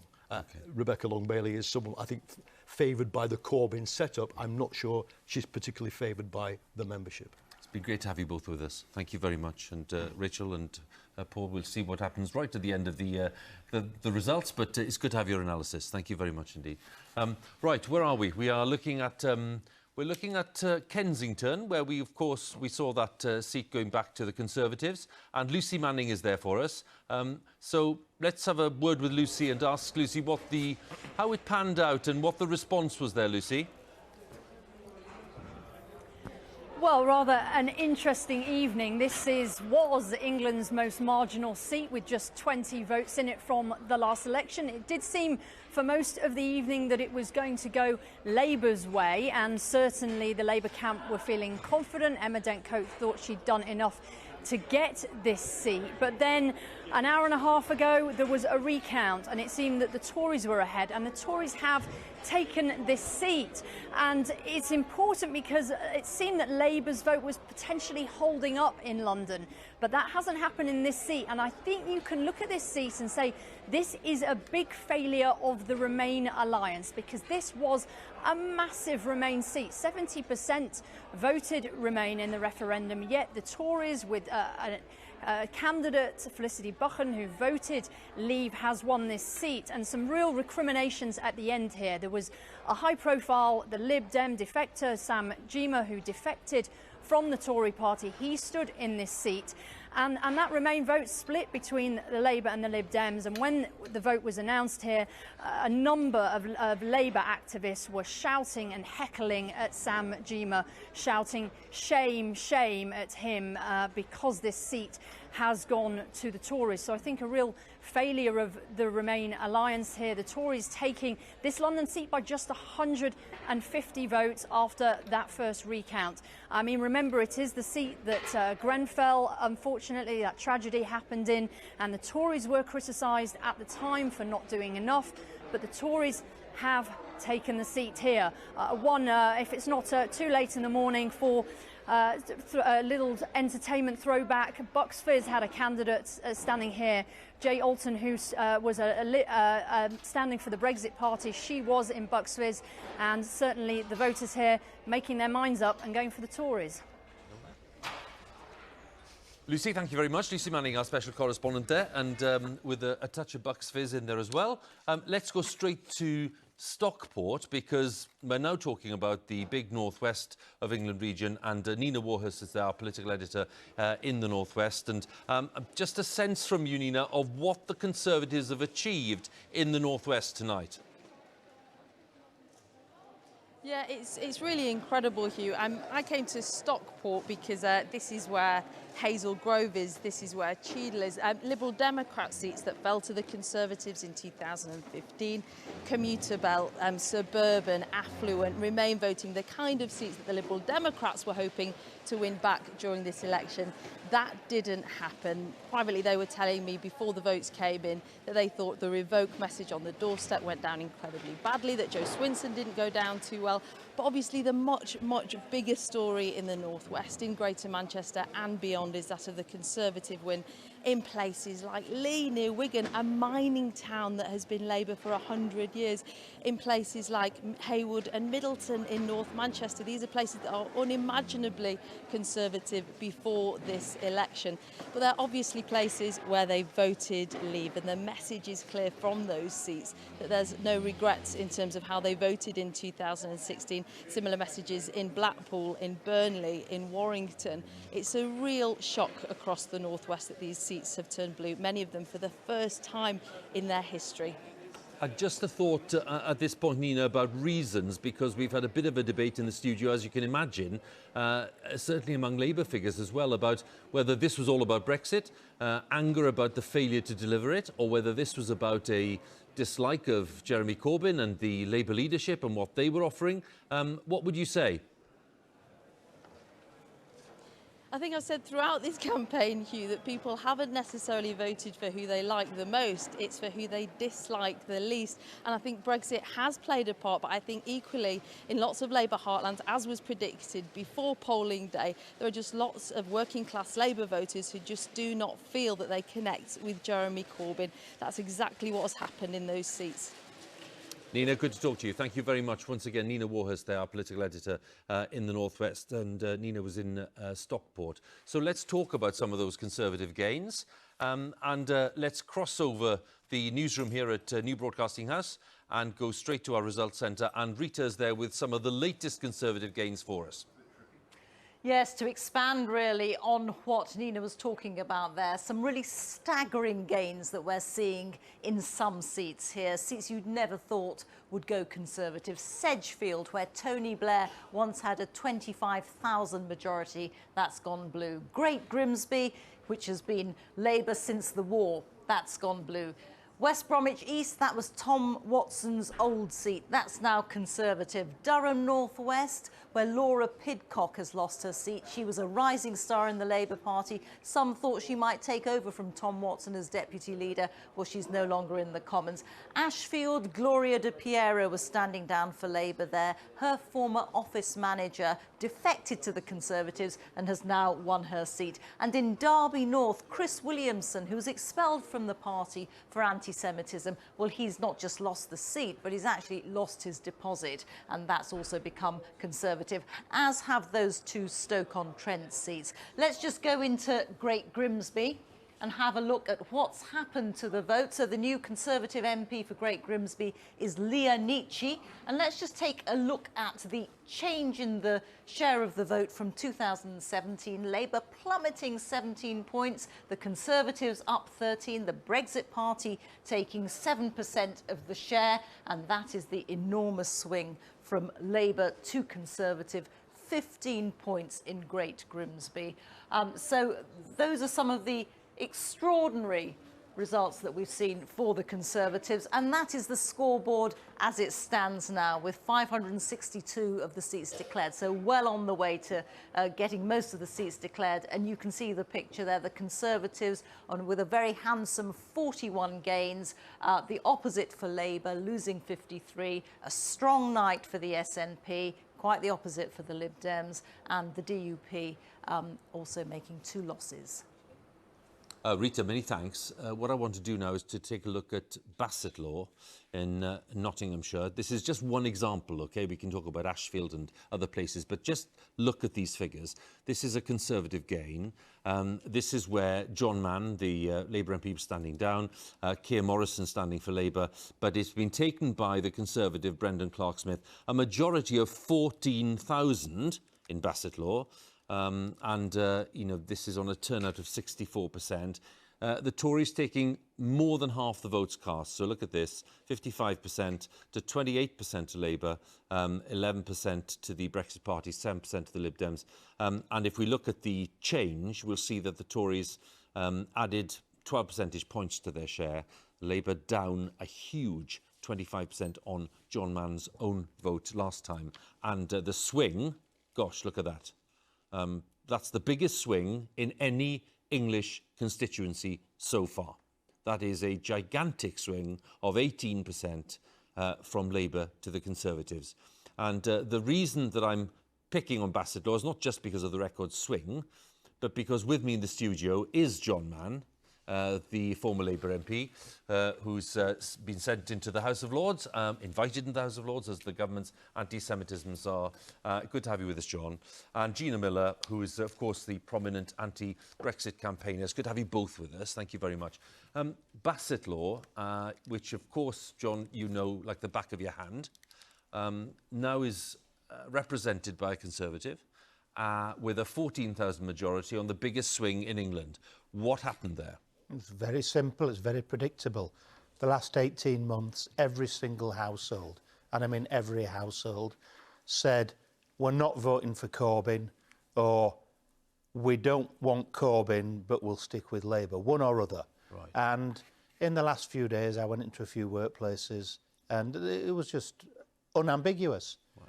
We don't want Corbyn, we're not having Corbyn, and they decided not to vote for the Brexit Party, but to vote for Boris Johnson. That's purely because of his message of get Brexit done. So when you think of Boris Johnson and what he represents in terms of his background and all the rest of it, these are people in the past that you would never have imagined would actually be in a position to offer their support to a Conservative leader like him. But you're saying that the desire to get Brexit done took them over the line. Yeah, they've lent their support to the Conservative Party to get Brexit done. Right. And don't forget, I've been warning privately and publicly the Labour Party for a long time on this. The Parliamentary Labour Party was sick of me getting up and saying, you don't know what's going to hit you. Here's what's going to hit you. You know, my Labour areas, those that voted for me, 90% Brexit in the referendum, the strongest Labour areas. And they were voting 2-1 today for the Conservative Party. That's lending their votes on Brexit. the Labour Party refused to listen to them. But don't underestimate the toxicity of Jeremy Corbyn and the cult around him. It is extraordinary. People made their minds up. They don't want Corbyn. They don't want Corbynism. And if Labour doesn't learn the lesson, the Labour Party might as well not exist. So what will it take for those people to return to Labour? First of all, Corbyn ought to go. He ought to be out now. He ought to have resigned already. It's going to require a leader who understands where people are coming from, understands the issues, and then starts talking to those people, rather than the... Bassett Law sums up the arrogance of the Corbyn project. They didn't let a local candidate stand. They then removed the candidate who was selected. They imposed their own Corbynite candidate. He got humiliated. Incredibly predictable. But that sums up the arrogance of these people, that they've taken working class voters in the north of England and the Midlands for granted. And that arrogance, if that doesn't go, then Labour's finished as a political force in this country, and it needs a leader who understands that. Gina, can I turn to you, because you fought long and hard, you've been through the courts, you've taken a lot of abuse as a result of it, in terms of your fight against the Brexit process and the right of Parliament. No, it wasn't against the Brexit process. Well, it's about it was being pushed through in an illegal way. That's what I was fighting. No, that's yes, I take the point, and fighting for the right of Parliament as well, to have a voice. So that's I'm not denying that. But the point is this. There's a different question, isn't there, now that Boris Johnson's looking as if he has, he's heading for this solid majority.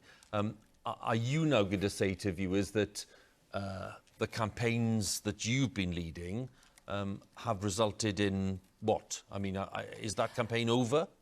I have to say, so the tactical voting campaign, I just want to confirm what John has just said, in that it was not just across a particular group of people or age group, but we were finding the anti-Corbyn. We were asking people to put a nose peg on their nose and tactically vote. They weren't having it. They were saying over and over again, we would like to. Tactical voting was being talked about in every conversation across social media, across media. But when it came to it, they just couldn't do it. And we were hearing that across the country, north, south, young, old, it was Corbyn first. We just do not want this man as our leader. So the fact is, I do think he should go, because we have no opposition that somebody feels they can vote for. And then, how does democracy work if we don't have a functioning democracy, opposition? And that's one thing. The second thing I'd say is that the other side were also tactically voting. And that's what we're seeing, actually, is that there was this presumption that only Remain voters were going to tactically vote. And we were picking up all the time that actually it was both sides. And I think what you're seeing is a lot of Leave voters have actually tactically voted this time. So it has worked, but it was on the other side. And I think now with this majority, we will see a Queen's speech, we will see the bill going through Parliament, and then the next thing we will see when we come back in January is how Boris will actually change his domestic policy to suit this one nation narrative that he's coming up with, because he now has to represent the whole of the country, north, south, all Labour seats, mining towns, but also Leave and Remainers. So I'd be really interested to see how he shifts that in January. Okay. Do you accept, though, Gina, and I know your court cases were about the process, but do you accept now that we are leaving the European Union, that your campaign, that is definitely, absolutely what's going to happen? It will come back, it will get to the House of Lords, I think, before Christmas, and the bill will go through, and that will be then law. So on a domestic front, it will be law, then it will get ratified in January, and then the next hurdle, if you like, for the government or for Boris Johnson will be the 31st of January. Okay. And I can imagine that will be extended, because I can't see how he'll hit that deadline. But the actual bill will go through Parliament.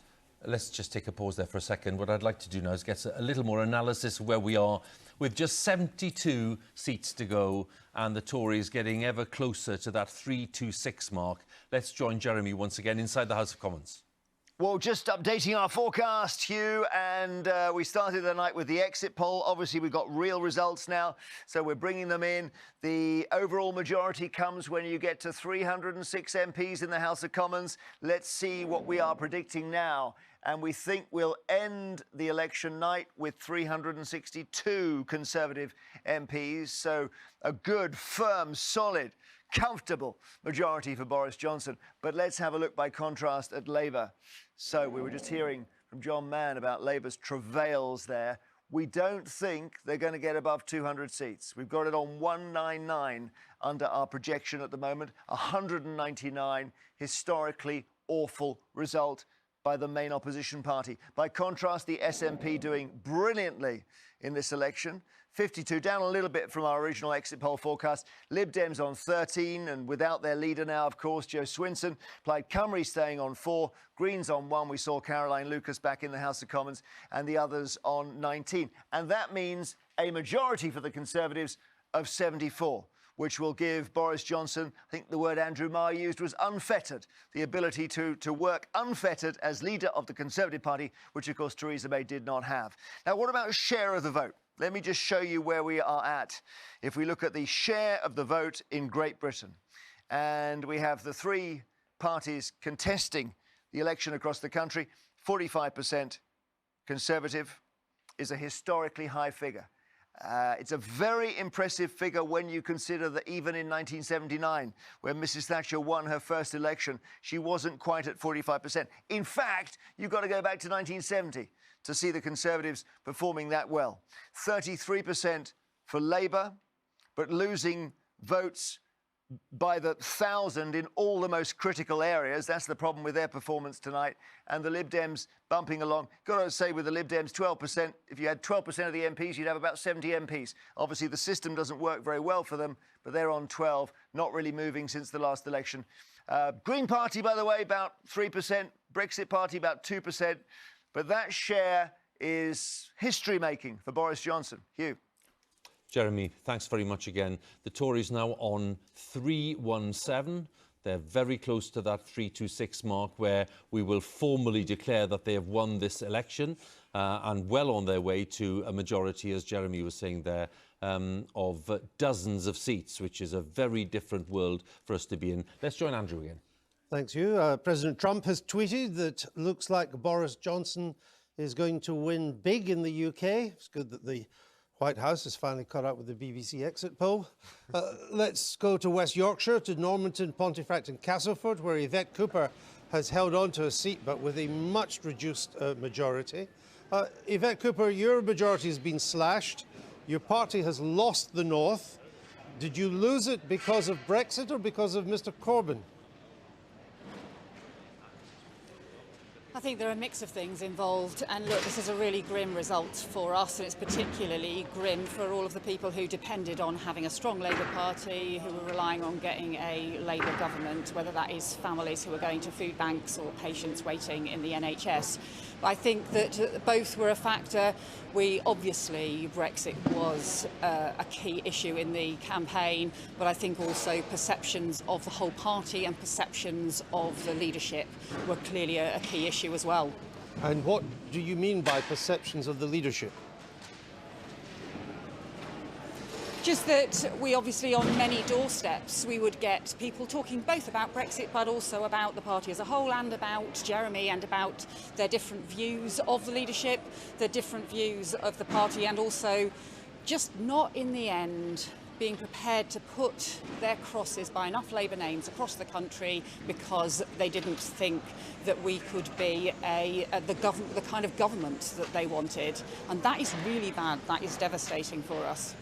Should your party continue with Corbynism, but without Mr. Corbyn, who's standing down, or does it need a fresh start with a different strain of the Labour Party? Well, I think what we've got isn't working.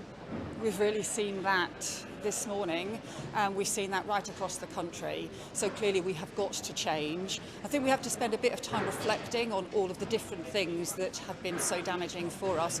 I also think that there is this really serious growing gap between cities and towns in the country, and Labour is increasingly becoming a party of the cities.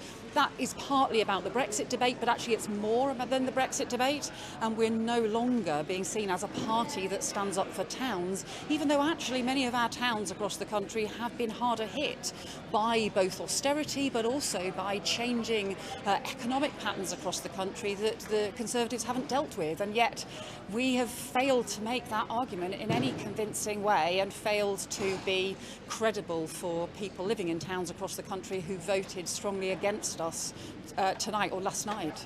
So what do you say to the message coming out from Mr Corbyn's office and those around him, and from Momentum, that this election, because of Brexit, was sui generis? That it was really Brexit that's produced this result? It wasn't Corbynism.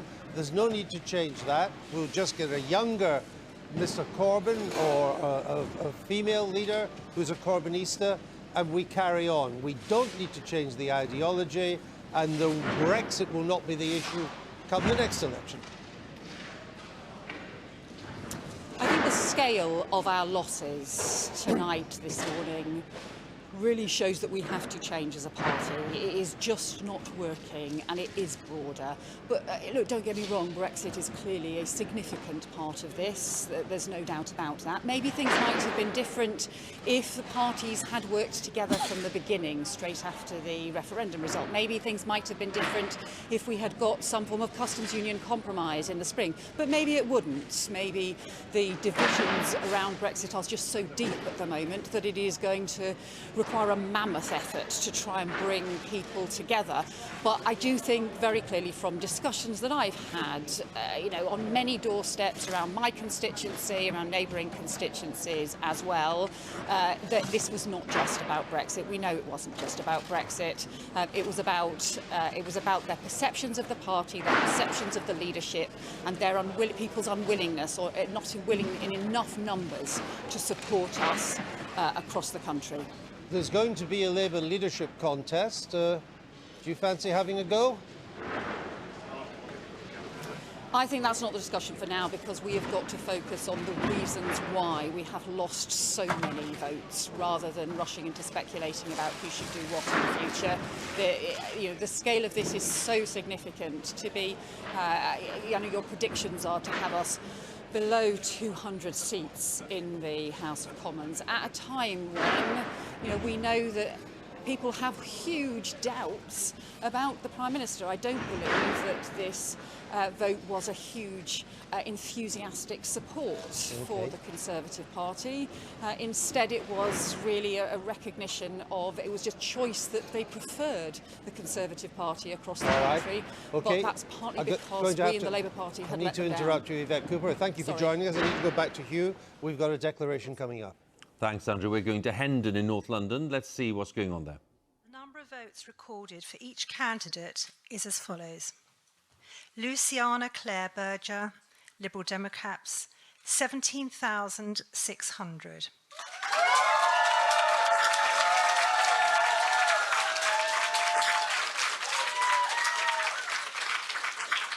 Michael Whitney Freer, commonly known as Mike Freer, the Conservative Party candidate, 24,162. Ross Semple Houston, Labour Party, 13,347.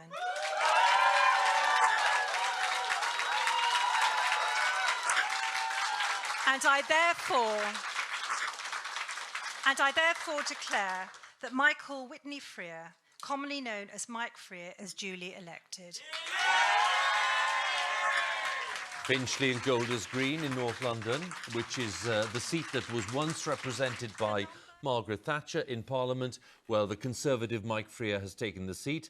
And the interesting thing here is that Luciana Berger the former MP in Liverpool Wavertree, the Labour MP, moved to Finchley and Golders Green, 17,600 with Labour on 13,300. So a majority of 6,500 to the Conservatives and a turnout of 71%. And really, Laura, as we look at these figures, that was actually one of the big hopes, wasn't it, for those people who had left Labour in order to campaign really for Remain or against Brexit. Yes, absolutely. And the Lib Dems fought that seat very, very hard. Turnout high again. We've seen that quite a theme in quite a few of these seats where you had a defector. But the Tories holding on to that puts them, you know, pretty much there, I think. It is 6 minutes past 5 in the morning, and we are now in a position to say that this election of 2019 formally has been won by the Conservatives. They're now on 327 seats. It is 326 on the finishing line, so they will then proceed now to a bigger majority. But we can now say that based on the results that have come in, 598 seats in, 51 to go, the Conservatives are now on 328. They have passed the finishing line and they have formally won this election. And that, Laura, is a big moment. It's a huge moment. It's a huge moment for Boris Johnson, of course, who a year ago was written off by many people. It's an enormous moment for the Conservative Party, having had a torrid and turbulent time when they saw their majority being whittled away. And then when he threw some people out of the party, they went backwards. But they had a couple of years of agony of having to rely on the Democratic Unionist Party from Northern Ireland. And then before that, you know, David Cameron with a very, very rocky time. I mean, it seemed like a big victory for him at the time of getting a majority of 15. But this means probably more than anything else in terms of the historical significance for it. Unless something very strange happens, we will be leaving the European Union next month.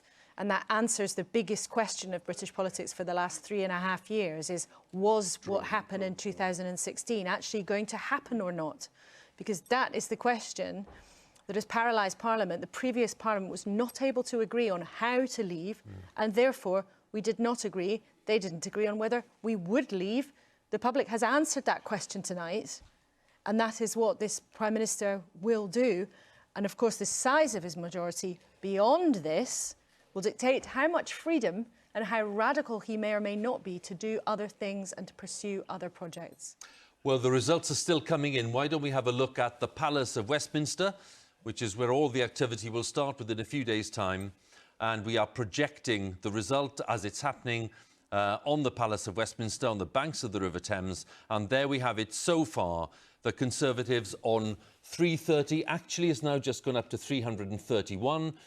With Labour on 197, so they're now way past that finishing mark of 326, and the numbers are going up. They're now on 332, so we're heading towards that majority that John Curtice was telling us about a short while ago. So the news, if you're just joining us here on election 2019 at 8 minutes past 5 in the morning, is that the Conservatives are now past the finishing post. They have won a majority in this campaign, and that is the formal result for us as they head towards, of course, a much bigger majority, a majority of at least 50, possibly 60 seats. We've been joined here in the studio by the former Director of Communications for David Cameron, Sir Craig Oliver. Craig, welcome to you. Good morning. Well, what do you make of this result and what has led to it? Tell us what you think it signifies in terms of the political landscape. Well, it feels like the electoral map of Great Britain has been completely reshaped. It's an amazing victory for Boris Johnson. I think the big loser tonight, not just the Labour Party, unfortunately the Remain cause, I think, has taken a hell of a battering.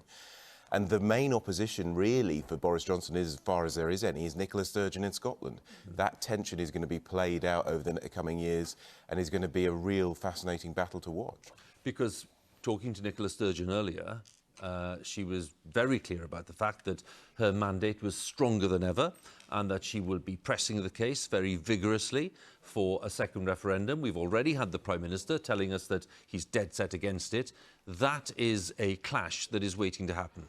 It's a clash that will go on over the next couple of years. There are a number of options open to Nicola Sturgeon. One is just to create a massive grievance that continues over the years and she builds up. Another small possibility, I think, is that she may even try and call an illegal referendum in Scotland. That was an option that was open to Alex Salmond, and that's the main reason why David Cameron actually called the referendum. He was so nervous of that. But that tension is going to be absolutely huge. When you look at the Conservative performance and when you look at the massive inroads into traditional Labour areas, which are Leave areas for the most part, what do you make of the strategy now? Because lots of people were saying about Boris Johnson, get Brexit done, it's an empty phrase and all the rest of it. It seems to have been a far more powerful clarion call than lots of people thought. Well, David Cameron's strategy was to build a coalition between Shire Tories and Metropolitan Liberals. What Boris Johnson has managed to do is build a coalition between Shire Tories and traditional Labour voters, and that's an extraordinary achievement. The Get Brexit Done slogan, I think, probably was a masterstroke. None of the opposition campaigns came up with anything like it. People were sick and tired of Brexit. They were fed up with it, of all the shenanigans that had gone on, and I think there was a main contributing factor. Although I do think the Labour Party is going to have to look very deep at whether or not Corbynite socialism can actually work in any way for this country. Knowing what you do of workings inside Downing Street, what do you expect will happen in the next week or so, let's say? Do you expect a Queen's speech within a week or something? That is possible. I think that what you are going to see is, as with Boris Johnson's speech tonight, he's going to grab the ball and run like hell for the centre. I think he thinks that his future and the reality of remaining Prime Minister, for not just for this term, but for another term afterwards, is by presenting himself as a one-nation Conservative. Notice how, as Andrew Mell said, he branded himself as a one-nation Conservative. That is something that he is going to continually do. He's going to have to demonstrate that over the coming months. It's going to be interesting how he does that when he's got so many people who traditionally voted Labour on his side. What's he going to give them? How's he going to behave with them? But he's in pole position. He is an extraordinarily powerful figure at the moment. And what is interesting is, how does he use that power? Does he reject the ERG and actually move forward by saying, I am not going to put up with people like Jacob Rees-Mogg anymore? That will be fascinating. What signals does he send to that side of the party? I personally hope that he does send a very strong signal that they're out and now he can be a traditional one-nation Conservative. But he's going to require real strength of character. Just one thought, one broader thought maybe, Craig, before I bring Jeremy Vine in, which is that, you know, Boris Johnson dismissed as a clown, as a fibber and all the rest of it until relatively recently, and some people still saying that that's exactly what he is. But now, the basis of this result and the kind of Tory majority that, you know, Margaret Thatcher was getting towards the end of her term in '87, I mean, it was a bigger majority for her then, but, you know, still dozens of seats. His political profile and authority and status has been completely transformed. What happens with elections is, if you win, all the sins get washed away, certainly for a period of time. And he is now at pinnacle of his power, extraordinarily powerful figure. He can do enormous amounts of things in terms of legislation, picking his cabinet, choosing which direction he goes for the country. I would be advising him to really take hold of that and make use of that, and to show himself as a one-nation Conservative and to push aside the other people, perhaps the ERG in the party. We shall see. Craig, thanks for now. Thanks very much. Yes, the path to Downing Street, the road to Downing Street. Jeremy, tell us all about it. Well, they've gone past the 326, haven't they? So we can have a look at how they did it, the Conservatives. 326, the winning line. That gives you the overall majority, and your leader goes through the door of number 10 with confidence, as Boris Johnson will now do. Let us just pave the path here. So first of all, we show you all the constituencies that we have results in from, and we'll see where it goes to. We'll see where it crosses the line here. Let's just have a look. So 326, the line, and what do we got around here? We've got Banff and we've got Bolsover. How interesting that Dennis Skinner, the beast of Bolsover's seat, he leaves the Commons, and his seat was the one that got them over the line. Finchley, we just saw Bournemouth East, Lewis, Dudley North, another gain there. Let's just move on a bit here and just see where they go. Broadland, Plymouth Moorview, Worthing, Wantage.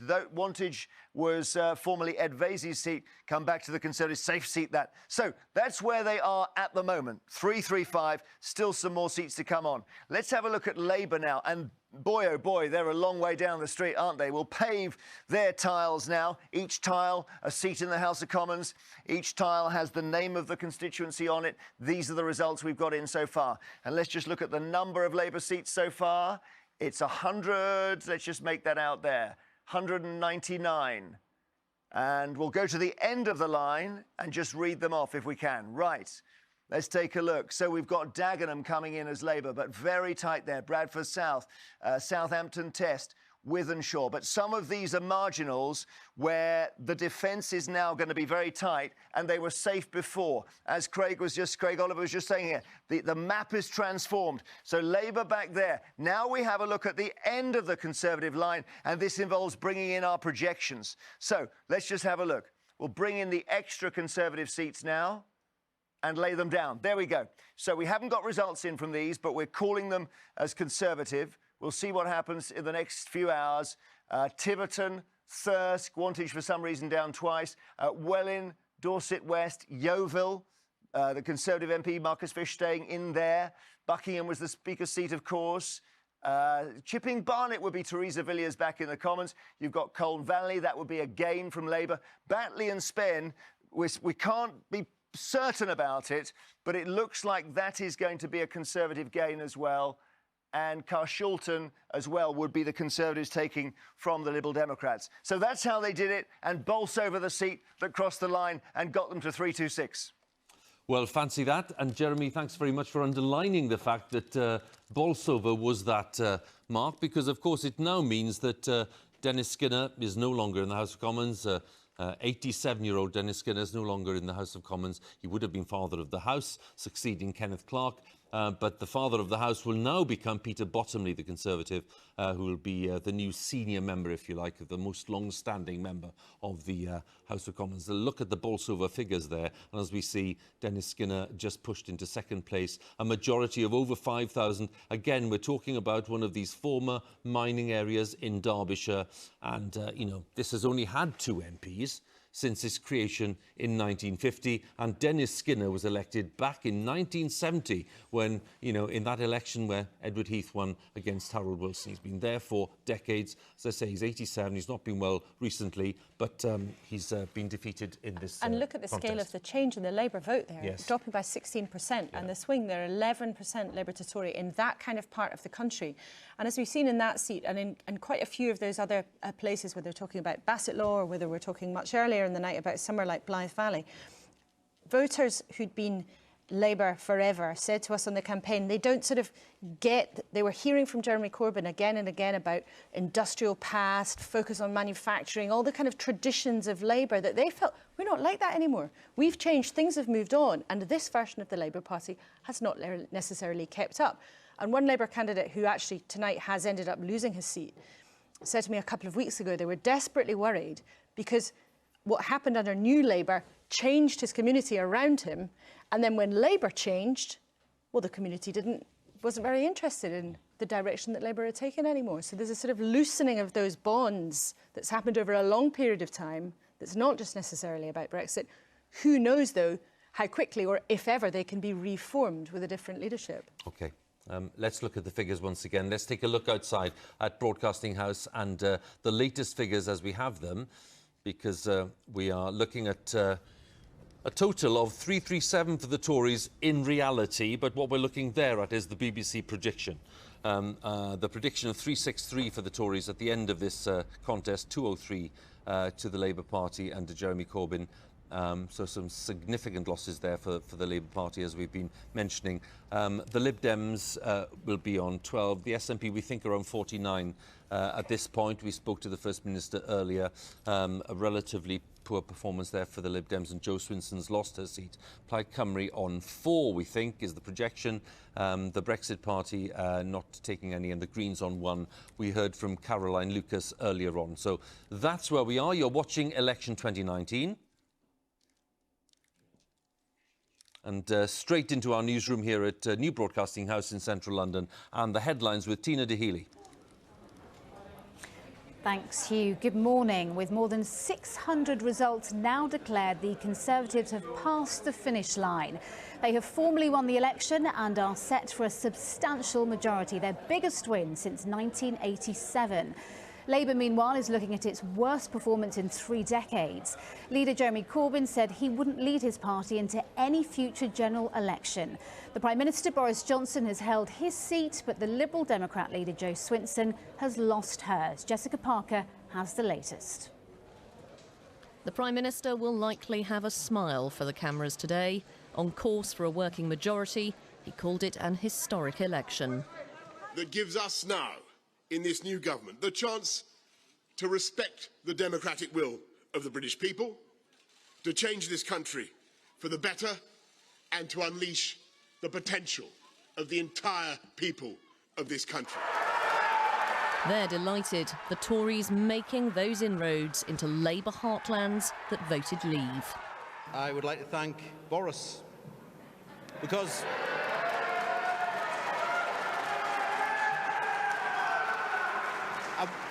I would say that I'm going to be on that train on Monday. I'm going to London. We're going to get Brexit done. Labour's Brexit policy has been under scrutiny in this campaign. His leadership too, as he acknowledged a disappointing result. I want to also make it clear that I will not lead the party in any future general election campaign. I will discuss with our party to ensure there is a process now of reflection on this result. I'm not going to sit here and scalp Jeremy Corbyn on the television for anyone, because that's all the headline will be. And actually what I want to say is that the Labour Party tonight, we have failed to meet the test of the public, and in doing that we fail the people who we aim to serve, and that is heartbreaking. Again for Labour in London though, winning Putney off the Tories. But a huge blow for the Lib Dems, their leader Jo Swinson narrowly losing her seat. For millions of people in our country, these results will bring dread and dismay, and people are looking for hope. The road ahead for Boris Johnson now appears to be clear: to drive the agenda, steer the country towards its next destination. Jessica Parker, BBC News. Well, as we saw, the SNP took Jo Swinson's seat. Overall, they are expected to win around 50 seats out of 59 in Scotland. Nicola Sturgeon's party backed a second referendum on EU membership during their campaign. The SNP also ran on securing a new vote on Scottish independence from the UK. It's been a bad night for the Democratic Unionist Party in Northern Ireland. Deputy Leader Nigel Dobbs lost his Belfast North seat to Sinn Féin's John Finucane. It also lost Belfast South to the nationalist SDLP. The Alliance Party has won a seat at Westminster, taking North Down, and the SDLP took the seat of Foyle from Sinn Féin. You might have seen earlier that Boris Johnson took his dog with him to the polling station. Here is Dylan being cuddled by Mr Johnson's partner Carrie Symonds just before the declaration in Uxbridge. Looks like he's dealing with all the attention pretty well. And while you're watching us, you can get more information from BBC News Online. Our live page has all the latest results as they come in and real-time analysis from the experts. You can follow it all online. That's it from me. Back to election 2019.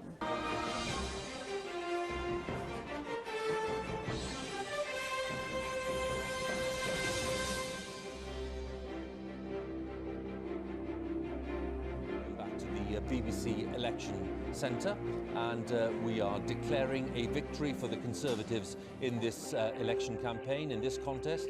They've now passed the line at which they form a majority in the House of Commons. They're already on 338, but this is the projected final score. We'll see if it works out precisely, but we're projecting onto the walls of the Palace of Westminster that Boris Johnson will be on 363 seats at the end of the counting. Just 35 seats to come in, by the way, and Labour on 203. That is the projection. Scotland playing a very big part in the story of the night. So let's join Reeta to see what the SNP gains are looking like. Hugh, it's shaping up to be a very strong night for the SNP. Here are some more gains that have been declared fairly recently. Glasgow North East, we were reporting a little bit earlier. That was Labour's last seat in Glasgow. That's now fallen to the SNP.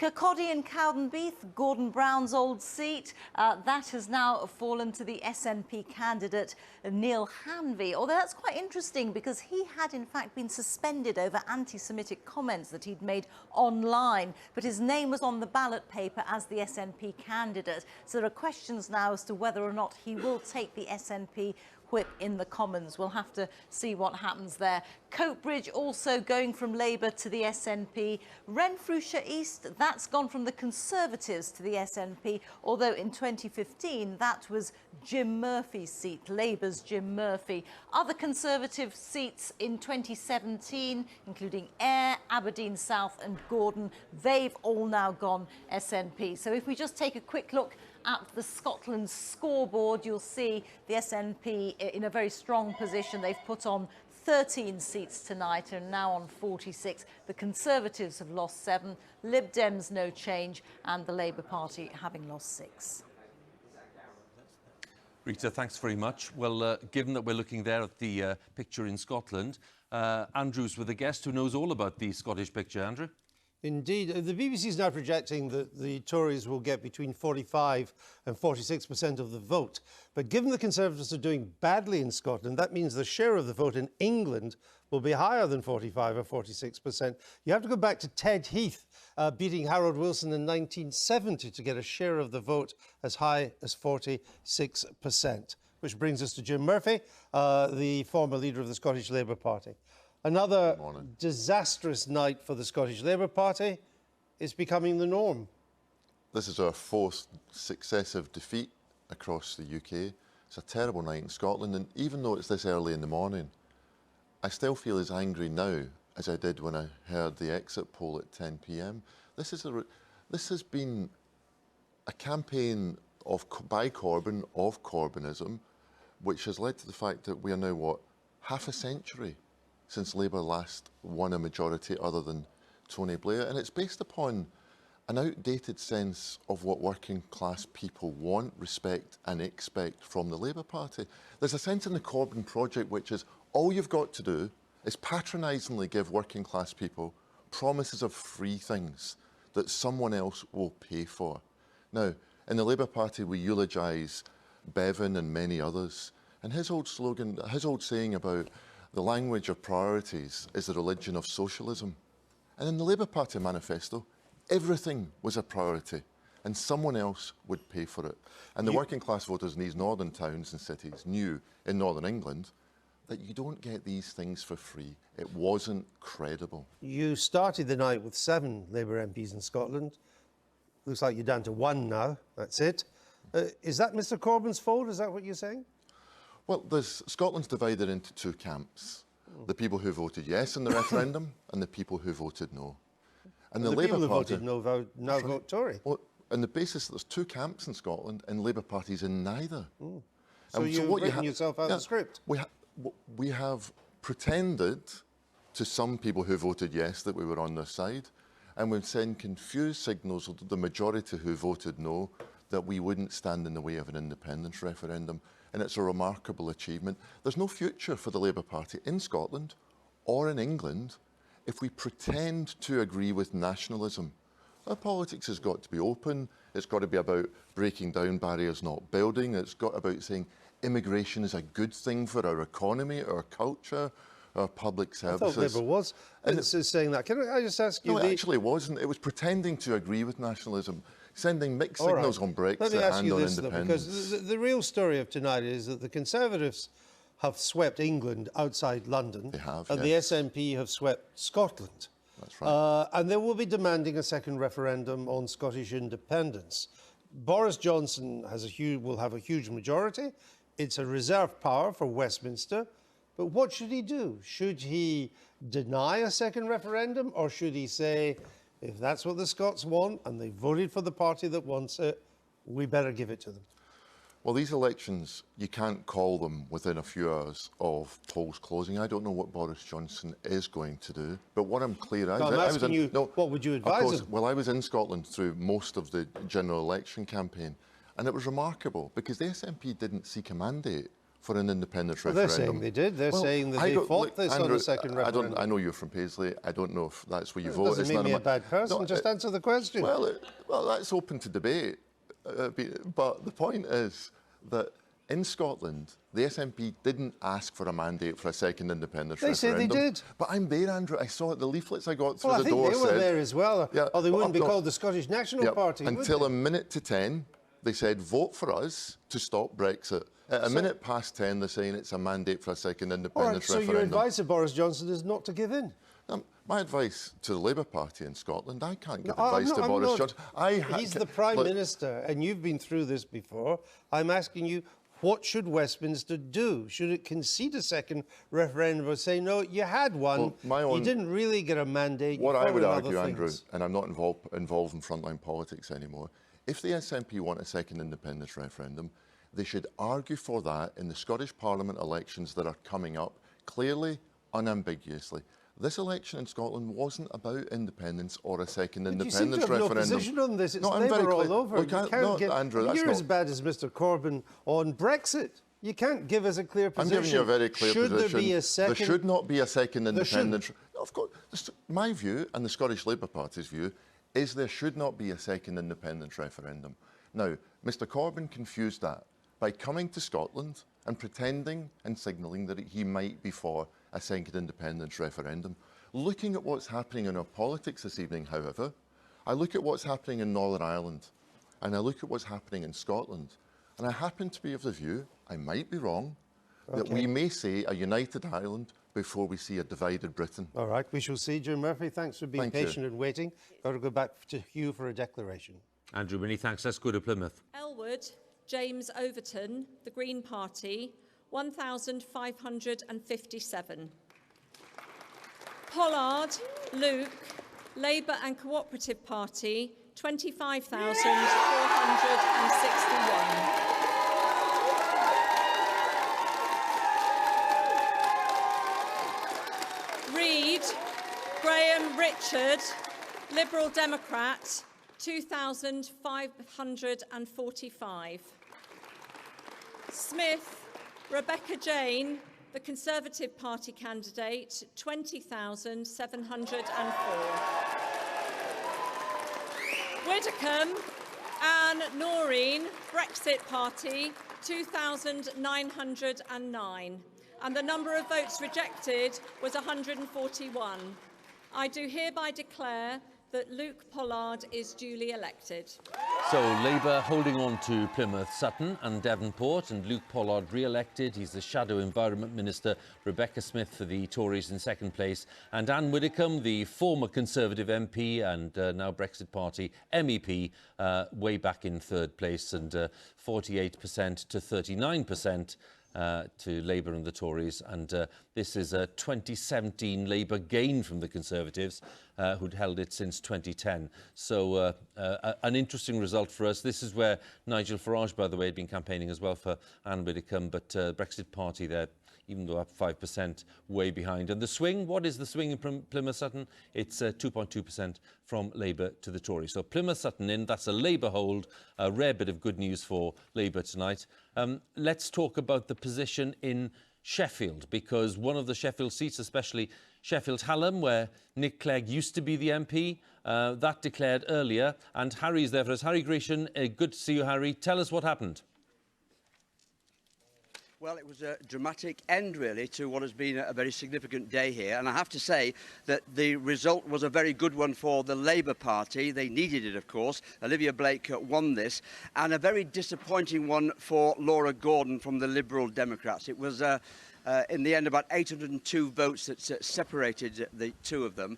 And of course you're absolutely right in saying that this was the Nick Clegg constituency up to a couple of years ago, and then Jared O'Mara took over. He of course had his problems as well, and so the Liberal Democrats were really hoping that they would have an opportunity to reclaim the seat that they feel is theirs, but it was a determined campaign, and Olivia Blake has won this by over 800 votes and is absolutely delighted by that result.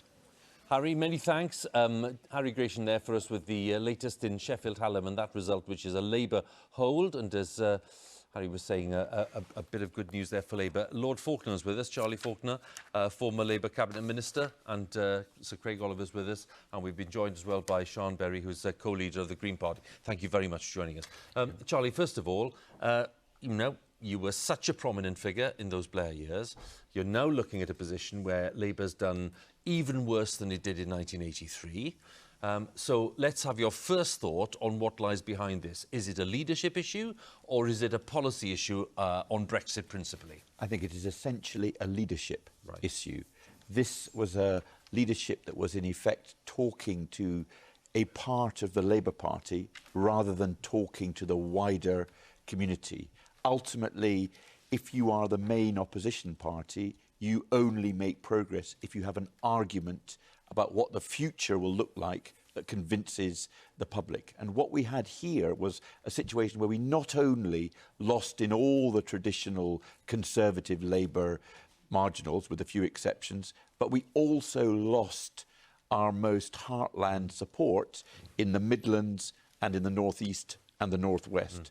And that was because, just as in Scotland in 2015, that heartland support said, you are offering us nothing and you don't connect with us anymore. Just as the Scottish Labour Party and those who had voted for Labour in Scotland in the years before 2015 decided to abandon us. And for us, the big question is, what do we do to start having a conversation again, both with the people in the marginals, the floating voter that could be one or could be the other, but also our heartland? And if we don't do it quickly, it'll be too late to put it together again. So Jeremy, who has very many characteristics that demand respect, has rightly said he's not going to lead us into another election. We need, and we need quickly, to elect a leader. And in making that choice, we've got to have somebody who doesn't talk just to 1/8 of us, but talks to the nation. He was very clear earlier, wasn't he? He was giving the very strong impression that he wanted to hang around a bit to oversee this process of reflection and to map the way forward. And in that very seat, Charlie, earlier, John Landsman was there saying, well, I hope he sticks around because he needs to help us to fashion a future for the party beyond the Corbyn leadership. Your message is rather different. You want him to go when? Tomorrow? I want him to go in such time as it takes to have a reasonable leadership election. And I would have in mind by March, April of next year. This is not a normal election for a whole myriad of reasons, but one of them is we are in the middle of the European exit process. We're definitely leaving the European Union now because of this election, but immediately afterwards we're going to be debating what is our relationship with Europe. Are we going to pivot towards the USA and leave a close alliance with Europe, or are we staying with Europe, not in the European Union, but treating the USA maybe more at arm's length than Boris would want? We have to be a party that is arguing about that with a leader who is speaking for our party on a permanent basis. We can't be staring at our navel between now and September of next year. We've got to have a leadership election and have it as soon as we reasonably can. There's a brutal reality, isn't there, really? Whoever you elect, you're up against the Prime Minister who has done, in terms of his own party, exceptionally well in this election, who will have a majority of possibly 60 or more. So you may well have that debate in the Labour Party, but whatever Boris Johnson decides will be the relationship with the US or the EU will be what happens. Yes, he certainly has the votes in the Commons to do whatever he likes about Brexit now. And the only way that you can prevent him is by an argument, a debate with the public, which says, actually, for example, we don't want that over a close relationship with the United States of America. Of course, they're a close ally, but we want to remain very close to Europe as well. And you only make progress in that if you've got somebody whom the public will listen to, who is persuasive in relation to that. As Paul Mason said in that seat where Sian is now sitting, you need somebody with gravitas who can command respect in what she or he says. Who's that? Could be Emily Thornberry, could be Keir Starmer. There are quite a lot of people in the Labour Party who have that stature. But we need now to make a choice after a reasonable election and have somebody who puts the contrary argument. Because The one thing that never came out in this election is what is the Conservatives' vision beyond the 31st of January? And it's for debate, and we need a champion for the people who have not had a champion in this last election to speak for them. Sean, do you regret the fact that it's not been possible, it wasn't possible to form understandings with more candidates and more parties and more constituencies? You know, for you as Greens, where you're looking in areas where you have pockets of support, where people wanted an alternative, a realistic chance of winning. What went wrong there? Well, we made an agreement over 60 seats. There's been some success there. Obviously, some are much tighter than others. But I think it would have been much better if we could have talked with the Labour Party as well. The two-party system is not delivering for the country. Labour stuck with it in this election, but I hope that we can work with them in the future, because it could have done something today, and who knows. I think the Greens have had a very good night in our own terms, in terms of our vote share going up.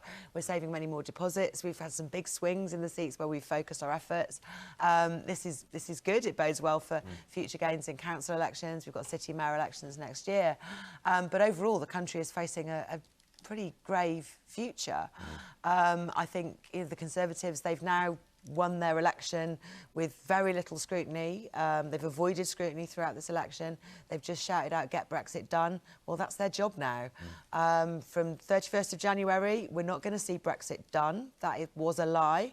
We can say that as a fact now, and nobody can be telling us that they have to hear the other side or anything like that. Saying it's not a lie. As Charlie was saying, we will be leaving. We'll go into a transition period with an 11-month deadline to sort out an entire free trade agreement with the whole of the EU, never mind the rest of the world.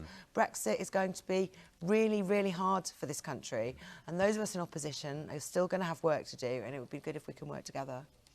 During the campaign, I mean, we heard Caroline Lucas earlier, who made a very forceful statement after her victory there in Brighton, basically making the point that you're making, that the party system, or the electoral system, as she described it, was bust and wasn't delivering for people.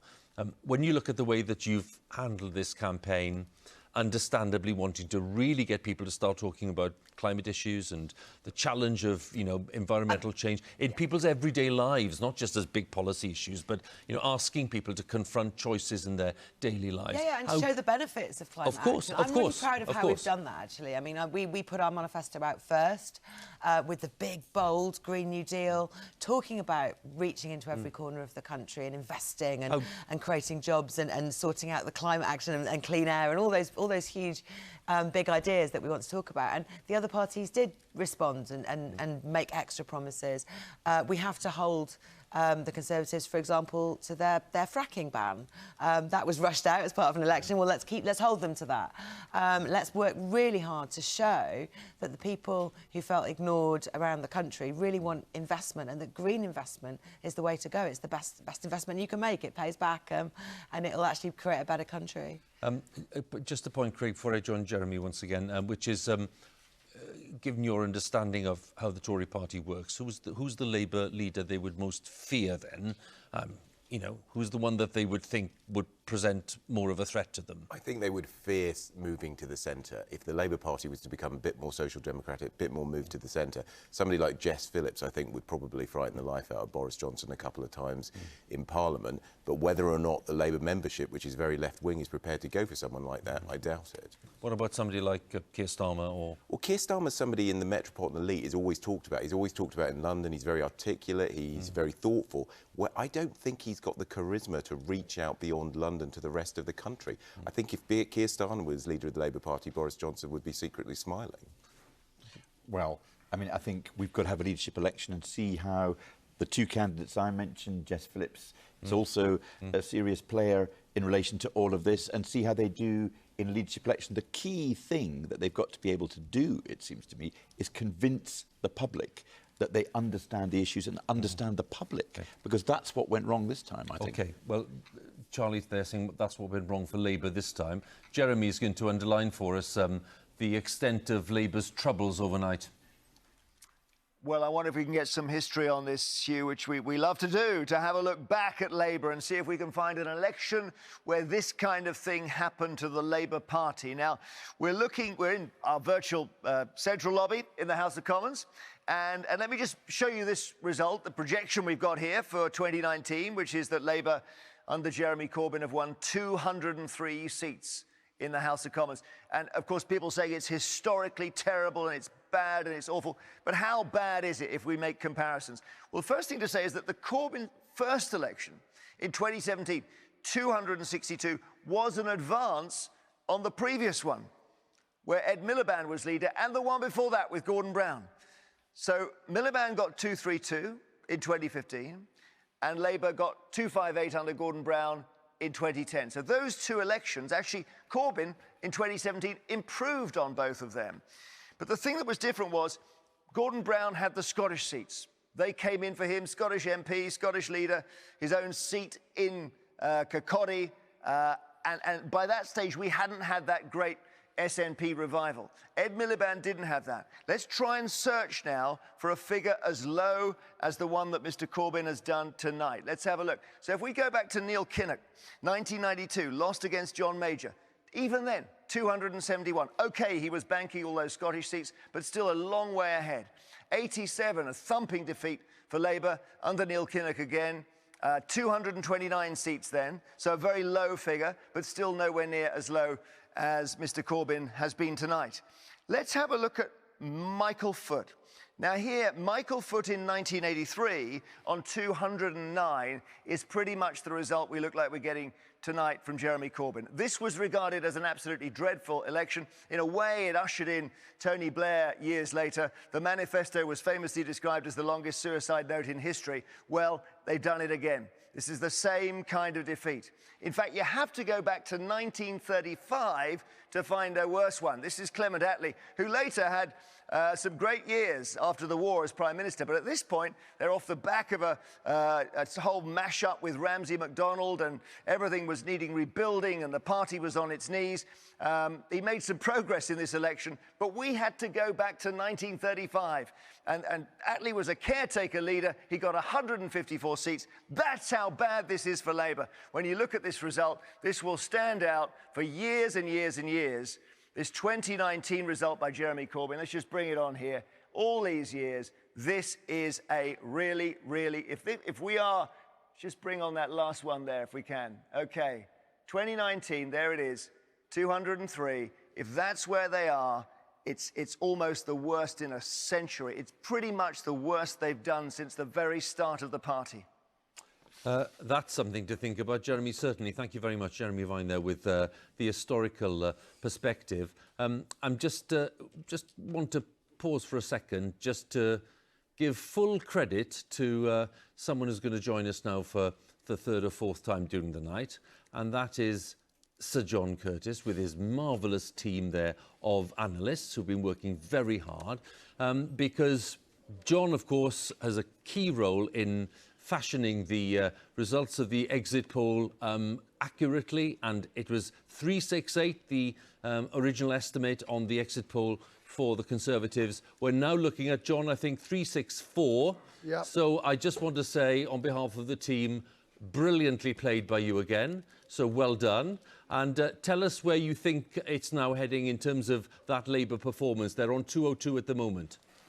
Yeah, we think Labour might end up at about 203, and certainly that the Labour Party is not going to get past the 209 that they got in 1983. I have to say, however, it's the team next to me, sitting next to me here, that are really the champions. They've done a brilliant job in actually analysing and modelling this data. And of course, Ipsos Mori, who collected the data, and not least the interviewers who braved the December weather to collect the data, without which none of us will be able to do anything at all. Anyway, to come back to the Labour Party, Hugh, there is a striking contrast between Labour's defeat this time and the one in 1983 that perhaps might lead one to believe that this was a more serious defeat. Back in 1983, when, by the way, actually Labour got a lower share of the vote than they've got this time. But what enabled Labour in 1983 to defend itself against what was no more than a 28% share of the vote was that it held on to its traditional areas of strength.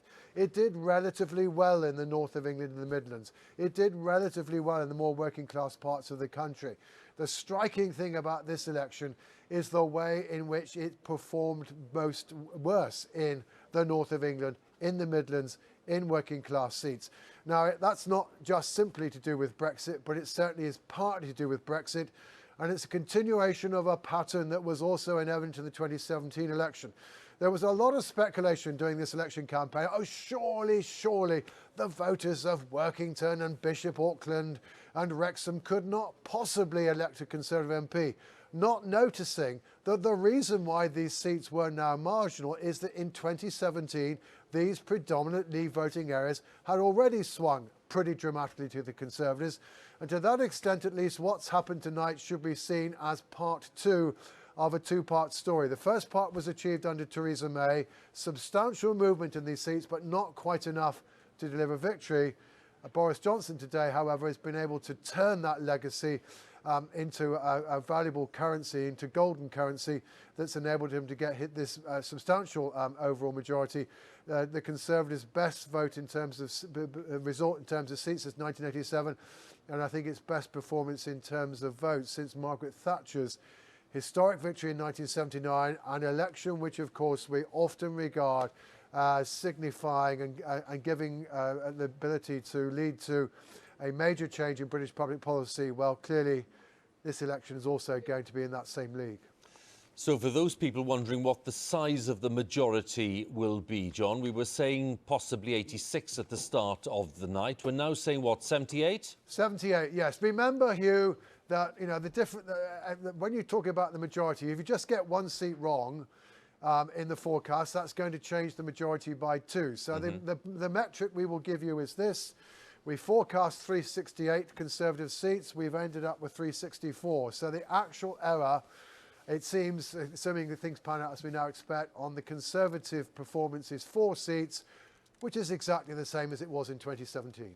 Well, John, I think you should be ashamed of yourself. 4 seats out. I mean, what is the world coming to? Oh, I know, it's terrible, isn't it, Hugh? I mean, you know, all those poor people who have been able to go to bed at 11 o'clock last night, safe in the knowledge that they knew that Boris Johnson had won the election. I mean, I think probably we did the country a service, didn't we? I think you deserve a knighthood, John, personally. I really do.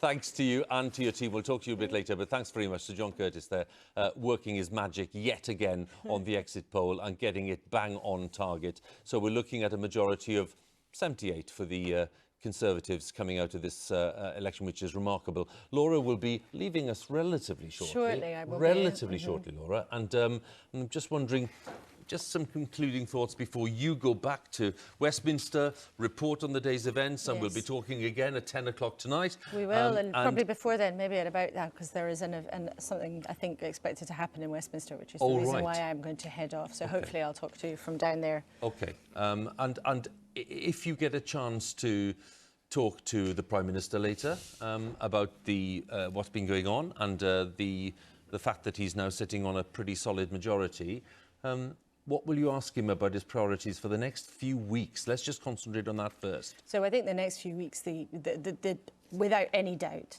the first thing that the Prime Minister is going to try to do is have a Queen's speech on Thursday, bring back the Brexit bill for its first reading, the first sort of technical bit of it. I think that's going to happen on Friday. At that point, I think, and this will be something to clarify with him immediately, that I think they'll probably let Westminster and the new MPs sort of actually have a bit of a breather. I think there's an acknowledgement in number 10, as there is right across politics, that this sort of body politic, if you like, is pretty exhausted, is fractious. People have been very angry and exhausted and sort of burnt out by everything that's happened. And I think that what they'll do is then take a bit of a pause, come back in January, push through the rest of the Brexit legislation as quickly as they can, which of course will have to go through the House of Lords. And see the Charlie Faulkner there nodding sagely. And then after that, I think there will be a big reset. At that point, I think February, maybe early March, a big reshuffle, a big budget. And I think it's at that point that Boris Johnson will really show us the sort of true colours of the Prime Minister that perhaps he always wanted to be. And if we just think briefly about his sort of trajectory, I mean, he's been known, famous around the country for more than a decade for being desperate to be the Prime Minister, even if people haven't been quite sure what he'd actually like to do with that job. We've all known that he wants to do it. And in the next few months, you can expect that that will be revealed to us all. But he's also somebody who divides as much as he delights. He's an extremely divisive and controversial figure. But he's also made a career of doing things that people have told him were impossible. He was told it would be impossible to turn London blue, and then he won the mayoralty twice. Then he was, of course, told, oh, you can't win the EU referendum. And then, as it's Brexit's main cheerleader, he did. Then he was told he was a busted flush and he couldn't be the Conservative leader because he'd messed up while he was Foreign Secretary and then quit and all of these things. And then yet, against those odds, he did. And then told you could never turn places like Bishop Auckland or Darlington or Warrington blue. And then look at what has happened tonight. So maybe he's a lucky general. Maybe he did actually have, or his team had a strategy that they believed in all along. They were nervous. They were seriously nervous in the last few days. But it has been a historic victory for a man who's wanted the job so long. Let's see what he does with it. Let's see what he does with it. Laura, we'll talk later then. We will. Okay, maybe you'll pop up from somewhere not far from Westminster later on, but thanks very much for now. Let's join Andrew once again with some guests. Thanks, you. I'm joined by Laura Parker of Momentum, Alec Phillips, who's a Brexit Party MEP. Laura Parker, you said earlier tonight it's unquestionable that Labour's policies are popular.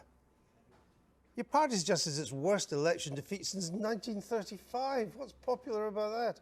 Well, I think this has mainly been an election about Brexit, so we could discuss whether that's the talking point. Nobody's buying that.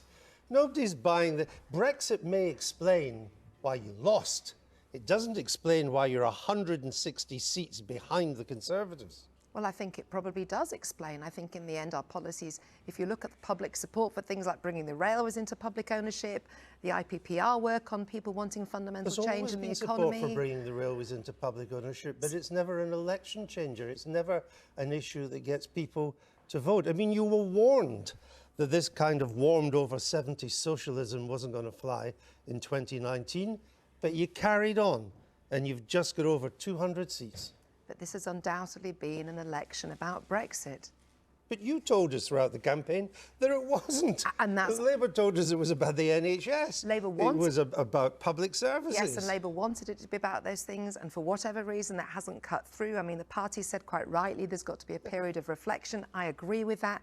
We have to take a long, hard think about what didn't work for us. What didn't work was Jeremy Corbyn. Again, you were told by Labour Party people that Jeremy Corbyn was unelectable. But the Momentum cult wouldn't listen. It is not a cult. It's a membership organisation. We've mobilised thousands of young people. Thrashed. You took control of the Labour Party, and the Labour Party has been thrashed. It's been a disastrous experiment for you.